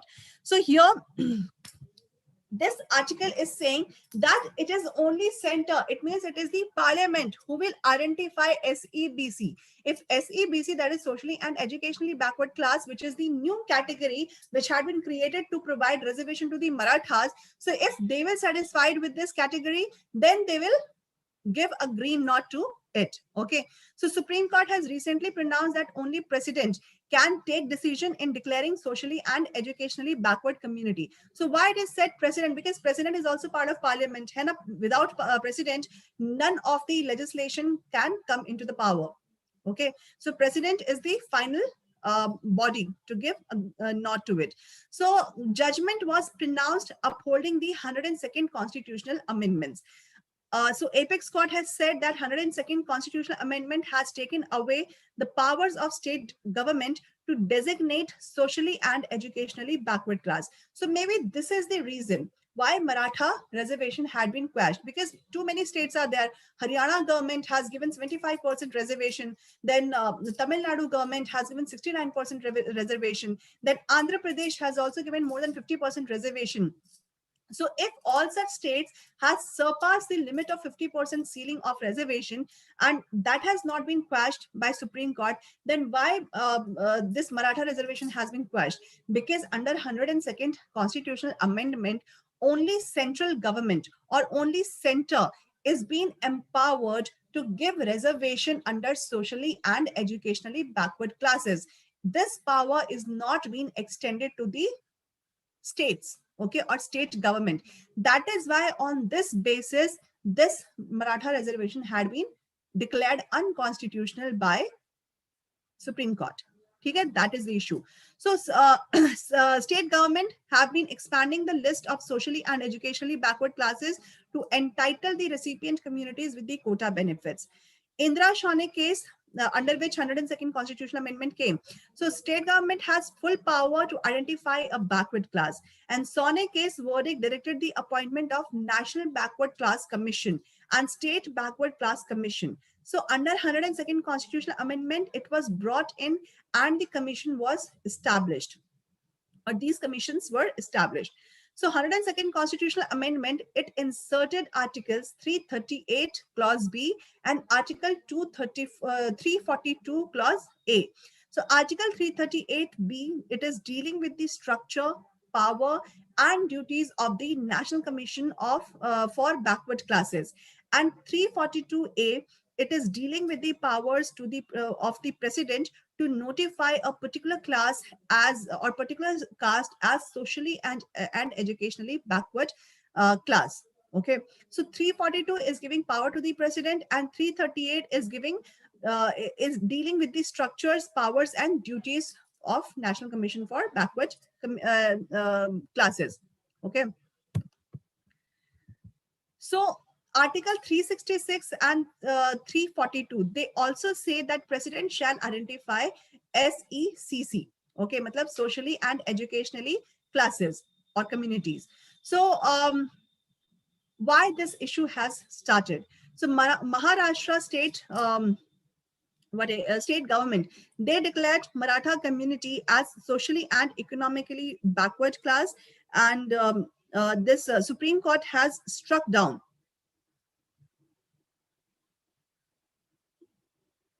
Yeah. So this Supreme Court struck down Maratha reservation, which has been given by the state government under SEBC Act of 2018. So Bombay High Court recently upheld the Maratha Socially and Educationally Backward Class Act 2018, and it was challenged in Supreme Court by various petitions. And lately, PIL has been filed and it has given its decision. Okay, Supreme Court has given its decision to quash the reservation given on the basis or on the grounds of socially and educationally backward classes.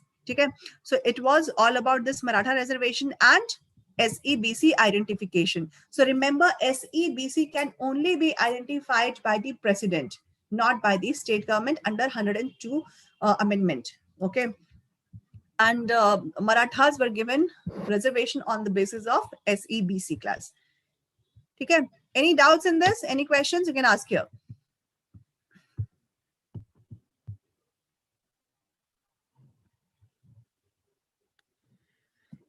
Any doubts? Any questions?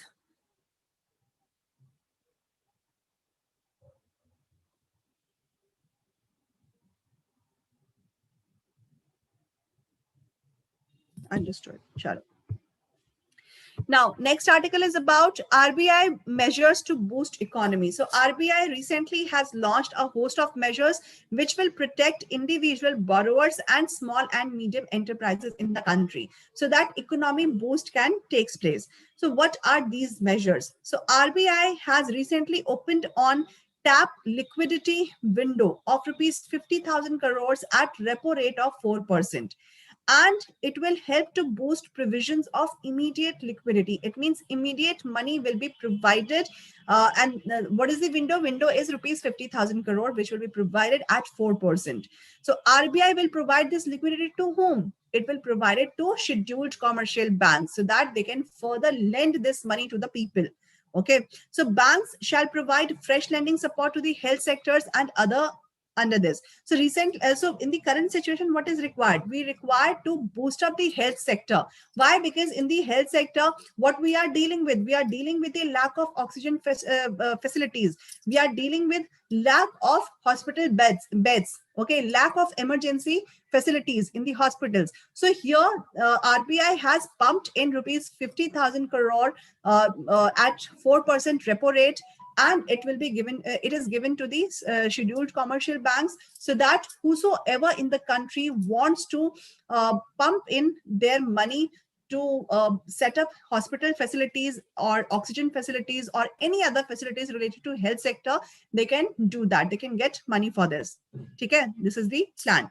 So loans provided under this window will be classified under priority sector till repayment. It means till the time they repay their loan, it will be categorized as priority sector. It means health sector is being categorized under priority sector under this new scheme of RBI. So banks will have to create COVID loan bank, and banks providing more loans under the scheme shall park their surplus liquidity with RBI up to the size of COVID-19 loan bank. Apex Court or Apex Bank is to conduct special long-term repo operations that will called SLRTO, and it is to be conducted for 3 years. So these special long-term repo operations, that is to be conducted at repo rate for small finance banks, and it will conducted to rupees 10,000 crores, and these small finance banks will use these funds for fresh lending. Okay, they will provide fresh lending to other people. So these small finance banks, they are now permitted to lend their money to microfinance institution, which is sized up to rupees 500 crores. Okay, so maximum number of days of overdraft has been increased from 36 to 50. It means till 50 days they can overdraft this facility. So also number of consecutive days of overdraft has been increased from 14 to 21. So it will help state governments to manage their fiscal situation, and especially in the market borrowings and cash flows. Okay. So overdraft facility they can get in 14 to 21 days, and till the time they return it, the days has been increased from 36 to 50 days. Okay. So who all are eligible to get this facility? Enterprises which have an aggregate exposure till rupees 25 crores and they have not availed restructuring framework, they are eligible for restructuring under this new framework. Okay, restructuring, it means restructuring means what? It means whatever structure they are having, if they want to come up with the new facilities, then they can they are eligible to get this loan facility. Okay. So here, what you need to remember that RBI has stepped in to boost the economy, and this economy boost will be on basis of health sector, which has been categorized as priority sector till the time of the repayment of loan. So for this, COVID loan bank has been created, and it will provide loans to those people, to those organizations who want to step in into the health sector so that healthcare facilities can be improved. Okay. And this special long-term repo operation, this is what? This is a new a repo operation which has been created by the Apex Bank, that is RBI. Okay, so they have to conduct this repo operation for 3 years, which is to be conducted at repo rate for small finance banks. So for small finance banks, this SLRTO, that is special long-term repo operation, has been created or conducted, and it will conducted for rupees 10,000 crores. It means small finance banks, they can provide loans up to rupees 10,000 crores to different individuals. Okay, and these loan amount will be used for fresh lending. It means it will not give loans to those people who have already lent money. Okay, but it will give for the fresh lending. Okay, any questions in this?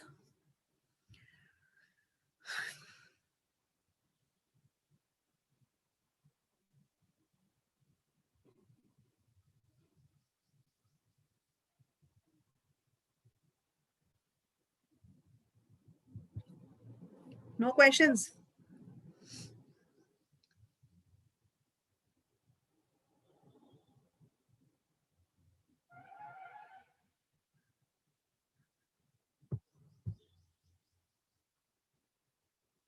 Shall I move further?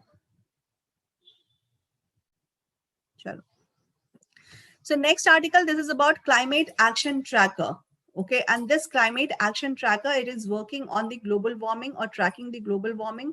And they have tracked that global warming will get increased by 2100, and the global temperature would be at 2.4 degrees Celsius. So Climate Action Tracker, they have recently released a report which has calculated the impacts of recently held US Climate Summit. So according to this report, after implementing the ambitious climate goals of the summit, global temperature is going to be increased by 2.4 degrees Celsius by 2100 as compared to that of pre-industrial levels. So during pre-industrial level, what was temperature, it will get increased by 2.4 degrees Celsius in 2100. So report track the policies of 36 countries and also their climate pledges. And these 36 countries, along with the European Union, together they are accounted for 80% of the world carbon emissions. So Climate Action Tracker is prior to the summit had predicted that global temperature is going to be increased by 2.6 degrees Celsius. But after pushing up the Paris Climate Meet Agreement, now it will increase, or the temperature will increase by 2.4 degrees Celsius, which has been set by Climate Action Tracker. So according to the report, most of the countries are lagging behind their stated climate targets. And at this pace, global temperature will increase by 2.9 degrees Celsius by 2100 if these countries will not be able to fulfill their commitments then. So countries should increase their voluntary emission targets under Paris Agreement before Glasgow Summit has to be taken place. And Glasgow Summit, which is to be called COP26, that is going to be held in November this year. Okay, so before that, they have to come up with aggressive or assertive policies towards implementation of Paris Agreement. So according to the United Nations Intergovernmental Panel on Climate Change, the world will face severe impacts if global temperature will increase beyond 1.5 degrees Celsius. And if this happens, all Himalayan glacier will be vanished. Global water stress will be doubled. All coral reefs will die. And widespread habitat destruction, extreme summer heat waves, these will occur. Okay, so above all, more than 10 million people will be affected by global sea level rise. Okay, so severe impacts can be found out as per Climate Action Tracker. So this Climate Action Tracker, that is an independent scientific analysis which tracks climate actions of the governments, and it also measures, it also gives measures against the Paris Agreement, and it is a collaboration of two organizations, New Climate Justice and Climate Analytics. Okay, so basically they track global temperature, they provide their findings. Okay, as per their findings, they provide data on the global temperature, how it is going to be increased, when it is going to be increased, how much it is going to be increased, and what are the possible reasons for this. Okay, any questions in this, you can ask me.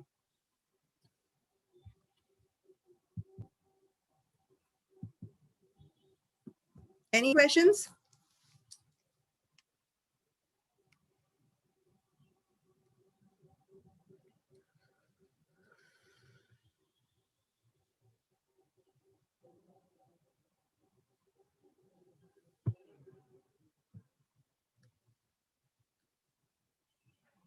भाई समझ आ रहा है सब लोग ऐसे no ma'am ही कर रहे हो? Are you able to understand what I'm trying to say? Chalo. Next article, that is about Assam earthquake. So recently, last week, Assam earthquake has happened, and it was very massive and destructive. So the causes has been find out what was the cause of this Assam earthquake, and it was found that it was lineament. So now here you need to understand what is that lineament. We'll discuss about that. So unfamiliar lineament, that is the major factor which has been found behind the frequent earthquakes in the Sonitpur area of Assam. And according to Genealogical Survey of India, the earthquakes in the region are frequent because of following reasons. What are these? These are east-west trending Athercate fault, then northwest-southeast trending Kopili fault, Then north-south trending lineament. So Geological Survey of India, they have said that lineament is the main reason for the recent earthquake in Assam. Now, what is the meaning of this lineament? Basically, this is a linear feature in the landscape. It means a visible line would be there, or this visible line would be because of long crack has been happened, and long crack would be happened because of any dent, okay, because of any interior activities. Dent would appear. These dent would be like a long crack or a visible line. Okay, this is called lineament. So it is basically an expression of an underlying fault, and ridges, troughs, which these are representing lineaments. It means internal structures are called lineaments or linear internal structures. So ridge is a long, narrow, elevated strip, and trough is a flat valley inside the trough valley. Okay, so lineament are found in other planets and their moon as well.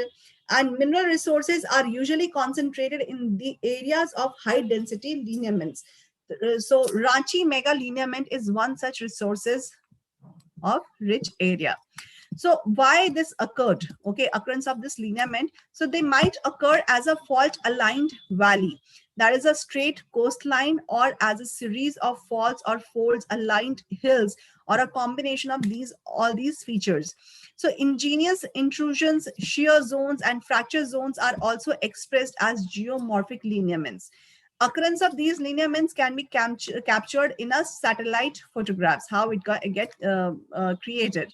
So these are what these maybe shear zones or fractured zones, okay, which has given a visible dent inside the earth structure, and this has created, or this has been responsible for the earthquake in the state of Assam. So local scale lineament and global scale lineament, if we talk about, so local scale lineament, this is associated with the impacts at large or create large craters. Craters means what? Craters means a hollow shaped, okay, space. So on the other hand, global scale lineament are associated with seismic waves. So they are formed during large impacts, and which broke the stress environment from the parent bodies. So global lineament or global scale lineament takes place. What is mega lineament? Mega lineament, it is a term which is used to describe lineament on the continental scale.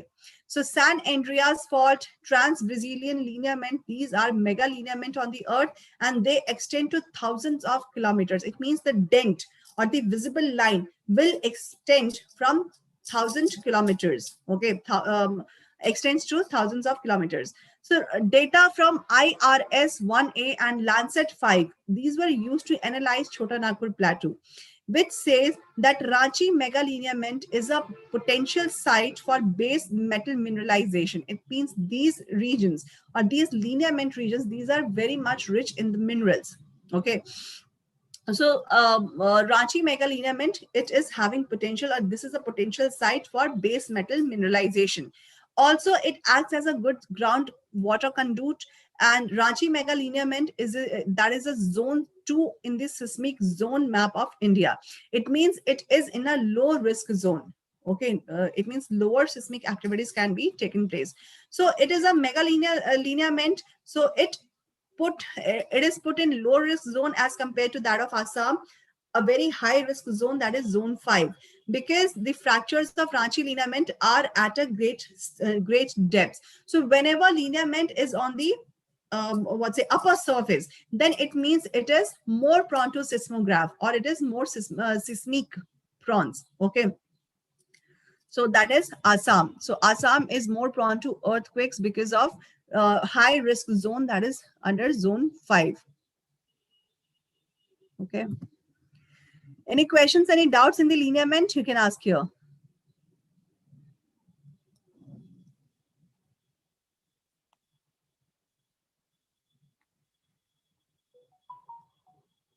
Any questions?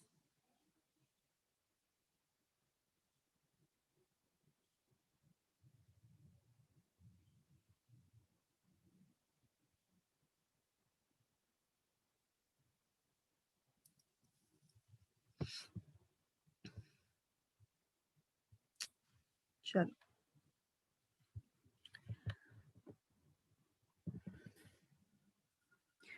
Now, next article, that is about food crisis.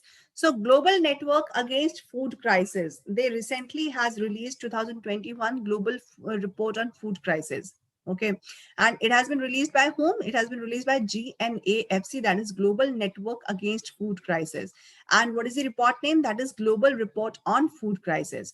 So this Global Network Against Food Crisis, that is an international alliance which has been formed by European Union, United Nations, and other governmental and non-governmental agencies. So report says that economic crisis was the major reason which has pushed the 40 million people towards hunger in 2020. Remember World Food Program, they were given Nobel Peace Prize. Why they were given Nobel Peace Prize? Because they helped many of the million population. They provided food to them during war, during crisis, during pandemic. So during the pandemic, they provided food to all such affected population, or as many as affected population, and that is why they were given Nobel Peace Prize. So this year, this Global Network Against Food Crisis, which is a collaboration of European Union, United Nations, and other governmental and non-governmental organizations, so they came up with the report, Global Report on Food Crisis, which says that 40 million people has been impacted and prone to the food crisis or economic crisis in 2020.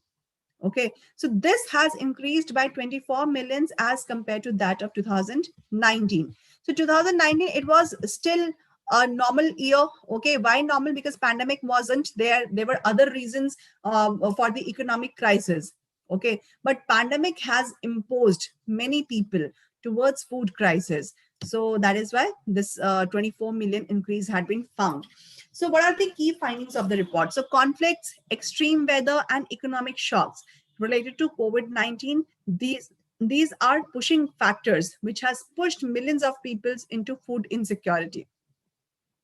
According to the report, more than 155 million people, they experienced acute food insecurity in 2020. And it has increased by 24 million or 20 million as compared to that of 2019. It is 24 million. So as compared to 2019, it was being found increased. Of this 1,33,000 people, they are also the most severe phase of, they are in the most severe phase of food insecurity. And they are mostly from Burkina Faso, Yemen, and South Sudan. Okay. More than 28 million people, they are facing emergency level food insecurity in 2020. And emergency level means what? They means that they were one step away from starvation, and urgent actions required, okay, which can prevent famine spreading. Between 2016 and 2020, population affected by food insecurity had been increased from 94 million to 147 million.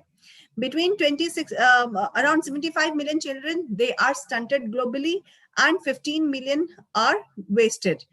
2 out of 3 people are facing food insecurity. They belongs to African continent. Okay, so it has been found that Africa is the most affected continent because of food shortage, and somewhere 63% of global food shortages cases are being found from Africa. Zimbabwe and Haiti, these are the majorly hit countries by the climate issues, which has affected their food security to 15 million people of these two countries. So what is the way forward in this? Way forward is with the global population, which has reached to 8.5 million, which is going to be reached 8.5 billion by 2030. So it becomes important to make food distribution more equitable for them, so that food insecurity can be curbed and sustain. This is one of the sustainable development goals, that by 2030 we have to eradicate poverty and hunger from the world. So food distribution on equitable basis, that need to be inducted. Okay, so this is there. This is all about this article. Any questions you can ask here.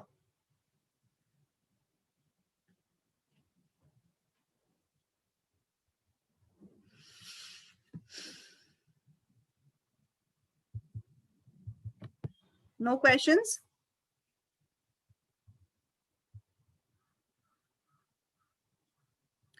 Now, next article, that is about Hulog gibbon. That is India's only one species. Okay, so Hulog gibbon, these are lesser apes, and they are the second largest of gibbons after Siamang, okay, or Siamang. So earlier it was said that India or the Northeast India, that is the home of two species, which is named as Eastern Hulog gibbon and Western Hulog gibbon. So recent study by Center for Cellular and Molecular Biology, they found that only Western Hulog gibbon is found in India, not the Eastern Hulog gibbon. Okay, so Western and Eastern Hulog gibbons, they were kept separately in the zoos and they were not allowed to breed. So now they can be put together in the same cage and allowed to breed as well. Okay, so divergence of the Hulog gibbons from a common ancestor which has been occurred 8.3 million years ago, and split of Western Hulog and Eastern Hulog gibbon that occurred 1.9 million years ago. So earlier naturalist Harlan, he described that Hulog gibbons for the first time in 1834. Okay, and it means he gave description about Hulog gibbons in 1834. Eastern Hulog gibbons and Western Hulog gibbons, that was considered as subspecies till 2005. In 2006, first distribution of Eastern Hulog gibbons was published, and Western Hulog gibbons that were distributed all over northeastern India, east and south Brahmaputra River, and along the Myanmar and Bangladesh River. Okay. Eastern Hulog gibbons, these were distributed between Lohit and Dibang rivers in Arunachal Pradesh. So now the recent studies has said there is only Western Hulog gibbons, no Eastern Hulog gibbons existence has been found. So what is the status of IUCN on these gibbons? So according to IUCN, presence of Eastern Hulog gibbon in India is uncertain, and IUCN has put the different species of Hulog gibbons under different following categories. What are these? Western Hulog gibbons, these are endangered. Eastern Hulog gibbons, they are vulnerable. And Sky Walker gibbons, they are threatened. Okay. So Hulog gibbons, there are three Hulog gibbon species found in the world, and these are Western, Skywalker, and Eastern Hulog gibbon. So remember, in India only Western Hulog gibbons takes place, and these are subspecies of Hulog gibbons. Okay. So Western Hulog gibbon, which is found in India, this is endangered. And where it is found in the northeastern states, in the forest of northeastern states. Okay. Any questions in this? You can ask here.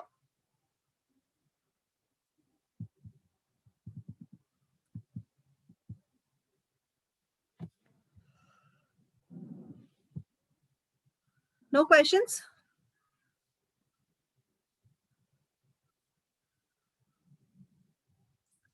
Sure. Next article, that is about RBI's second purchase under GSAP. GSAP, once I discussed. Okay. GSAP, that is security acquisition, okay, or government security acquisition program. So this I discussed once what is all about. So government, so this time what happens, second purchase under GSAP 1.0 has taken place. So governor of RBI recently has announced that Apex Bank will make second purchase of government securities under GSEC acquisition program 1.0 on 20th May this year. First purchase that has been made in April 2021, and RBI purchased 2,500 crores of government securities during the first purchase. So RBI is to produce rupees 35,000 crores of government securities in the second purchase. And earlier RBI had announced a target target of 1 lakh crore rupees for the GSAP 1.0. Basically, what is the meaning of this GSAP? These are government security, okay, government securities which is available for the public or for the organizations who wants to buy it. So if government securities will be available for the purchasing, it means people are investing their money in the procurement of these government securities, okay, under this acquisition program. So they are procuring these securities, government securities. They are investing their money. So at some point of time, and these are what, these are in the form of bonds. So they are investing their money in the form of bond. So this is what, this is going to be a liability for the RBI, that at one point of time, whenever it will get matured, then they have to return this money to the people who have invested their money in the GSAP. So it is this, what are these securities? These are tradable, okay, instrument which has been issued by RBI to the state governments or to the central government. Yahi hota hai. What RBI do? RBI basically provide these governments securities, okay, to the state governments or to the central governments, and this is of this can be of short term or long term. So short term government securities are treasury bills with original maturities of less than 1 year, and long term bonds with the original maturity with more than 1 year. So central government issues both bonds with these are dated securities and treasury bills, and state governments, they can issue only bonds or dated securities, not the treasury bills. It means they cannot provide what say these securities for less than 1 year, or treasury bills you can say. So factors which affects the prices of the government securities, basically the factors which are impacting the price, these are demands of these GSECs, demand and supply of these GSECs, and liquidity, inflation, and changes in the interest rate. Okay, liquidity, it means the circulation of money in the market, the inflation rate, and the changes in the interest rate to control inflation, that basically impact the prices of government securities. Then changes in the foreign exchange, money, credit, and capital markets, development in the international bond markets, and policy actions of RBI like cash reserve ratio, repo rate, and open market operations. So these are the factors which changes or which bring changes in the price of government securities. Okay. So recent developments had been taking place in this. Finance Minister has allowed 5 states to raise financial resources through open market borrowings. RBI has conducted open market operations of rupees 20,000 crores. Then RBI monetary policy review had taken place, and state of economy reports for the month of April 2020 has also been released by RBI. So these are what RBI's actions, what are there in the recent past. Okay. So basically, what is the important fact here? Fact is that second purchase under this government security acquisition program, the second purchase has to be brought in by RBI by 20th May. It means state government and central government, they are now able to purchase or these government securities. Okay. And beta dekho, whenever RBI provide these bonds, it means they are getting money है ना? If you will sell any paper, okay, any security to any body, then what you will get money in return. So they will get money in return for a certain time being, and the more money they will get, the more money they will be able to lend in the market through commercial banks. ठीक है? देखो, this is a part of monetary policy in the country. What happens? Banking and monetary policy in the countries. Why RBI issues government securities? If they will issue government securities, the purchaser, he will purchase it and he will give money to RBI. And government securities, yes, this is a type of to deal with the fiscal deficit. Whenever government deals with the fiscal deficit, so just to pump in the money to curb the fiscal deficit, government securities are to be purchased. Okay, so they get money for this, they finance their deficit of it, and these government securities, these are in the bonds, in the form of bonds. So these bonds are for shorter time periods or for longer time periods. So after maturity of these bonds, they will give money back to the purchaser, okay, or who has purchased it. Okay, so for a time being, it will help RBI to give money to the government, okay, so that they can finance their fiscal deficit. Okay.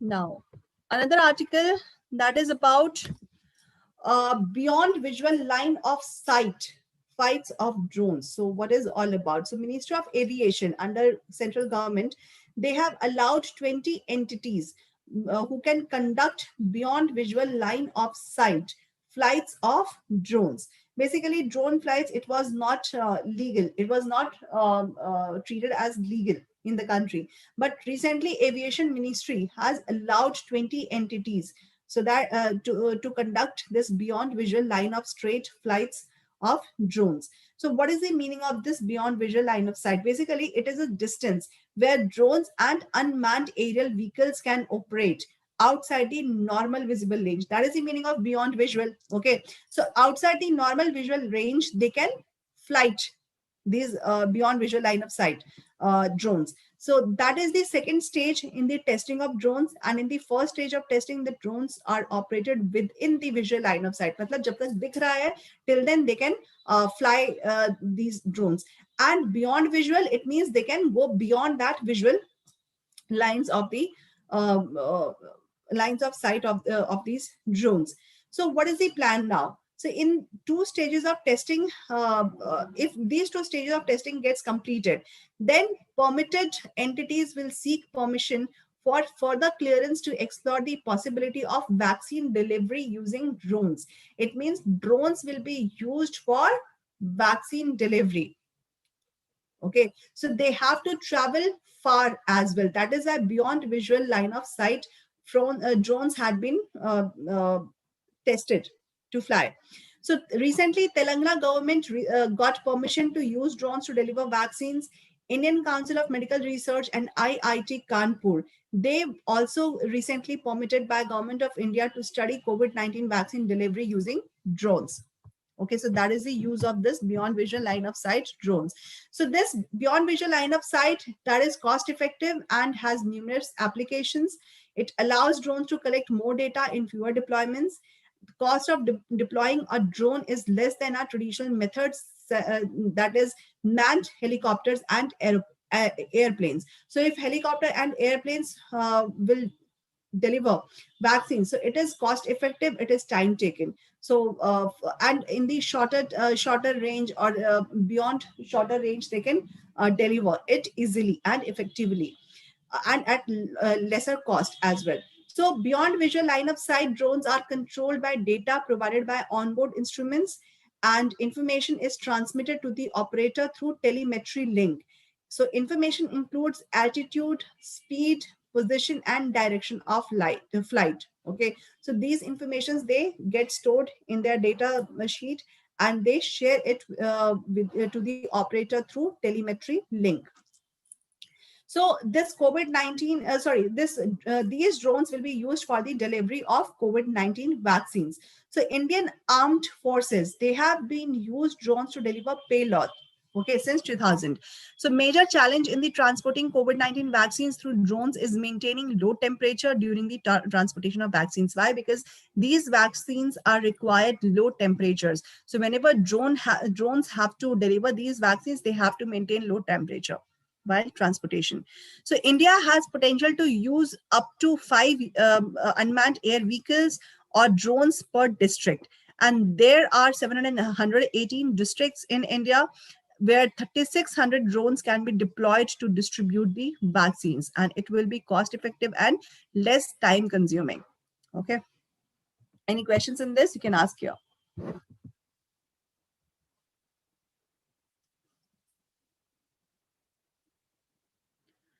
Any questions?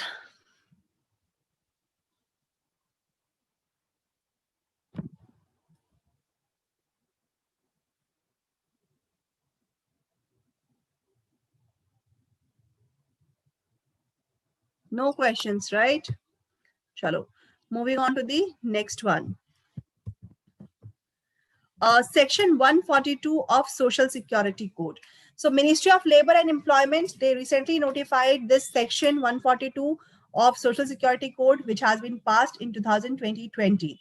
And this is part of the labor law, Social Security Code. Section is covering applicability of Aadhaar. Okay. So why this section 142 has been notified now? So notification will enable Ministry of Labor and Employment to collect Aadhaar details from the beneficiaries of various social security schemes. This will include migrant workers as well. Now, what is the meaning of social security schemes? It means whosoever workers, they are working in any of the firms, whether in the organized sector or in the unorganized sectors. So under new labor laws, what has happened, all such workers, they have to work under contract. So for a limited time period, they have to work.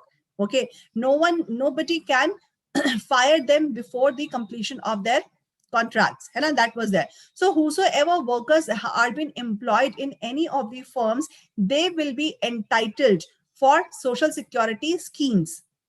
Okay, they will be benefits for social security schemes. So section 142 has been notified for this, okay, to provide benefits of those beneficiaries. Okay, so for the identification of beneficiaries, Aadhaar details are required, which has been notified under section 142.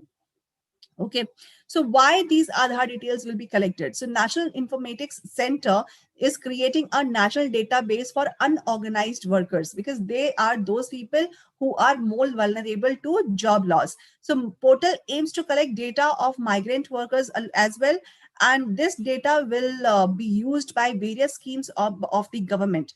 An interstate migrant worker can register himself in the portal by submitting Aadhaar alone.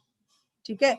So section 142 says that Aadhaar details are compulsory for any employee or for employees or unorganized person or any other person to get benefits of government schemes.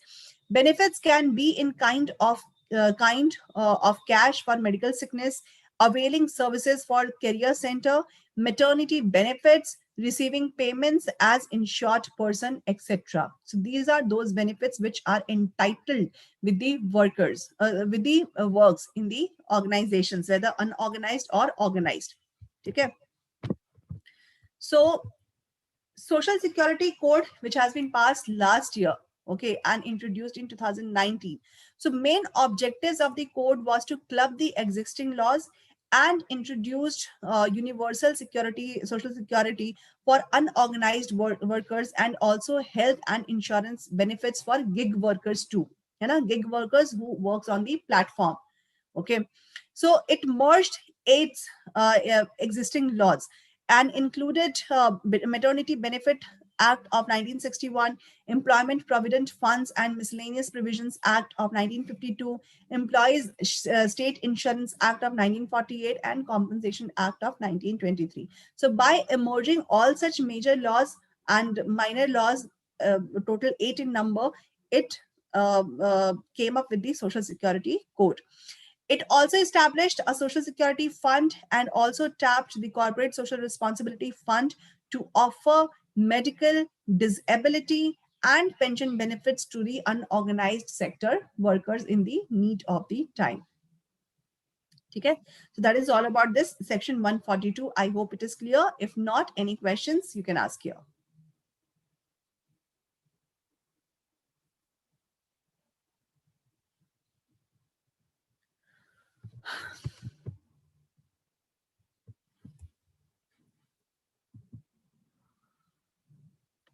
Okay, so that is all about today. All such articles, what I came up with, I have discussed here. Any questions, any doubt in any of the articles, you can ask me.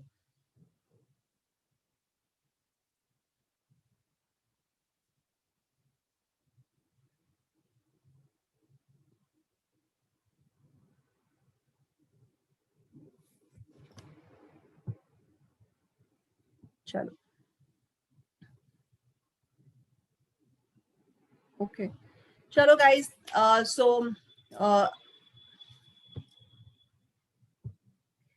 okay.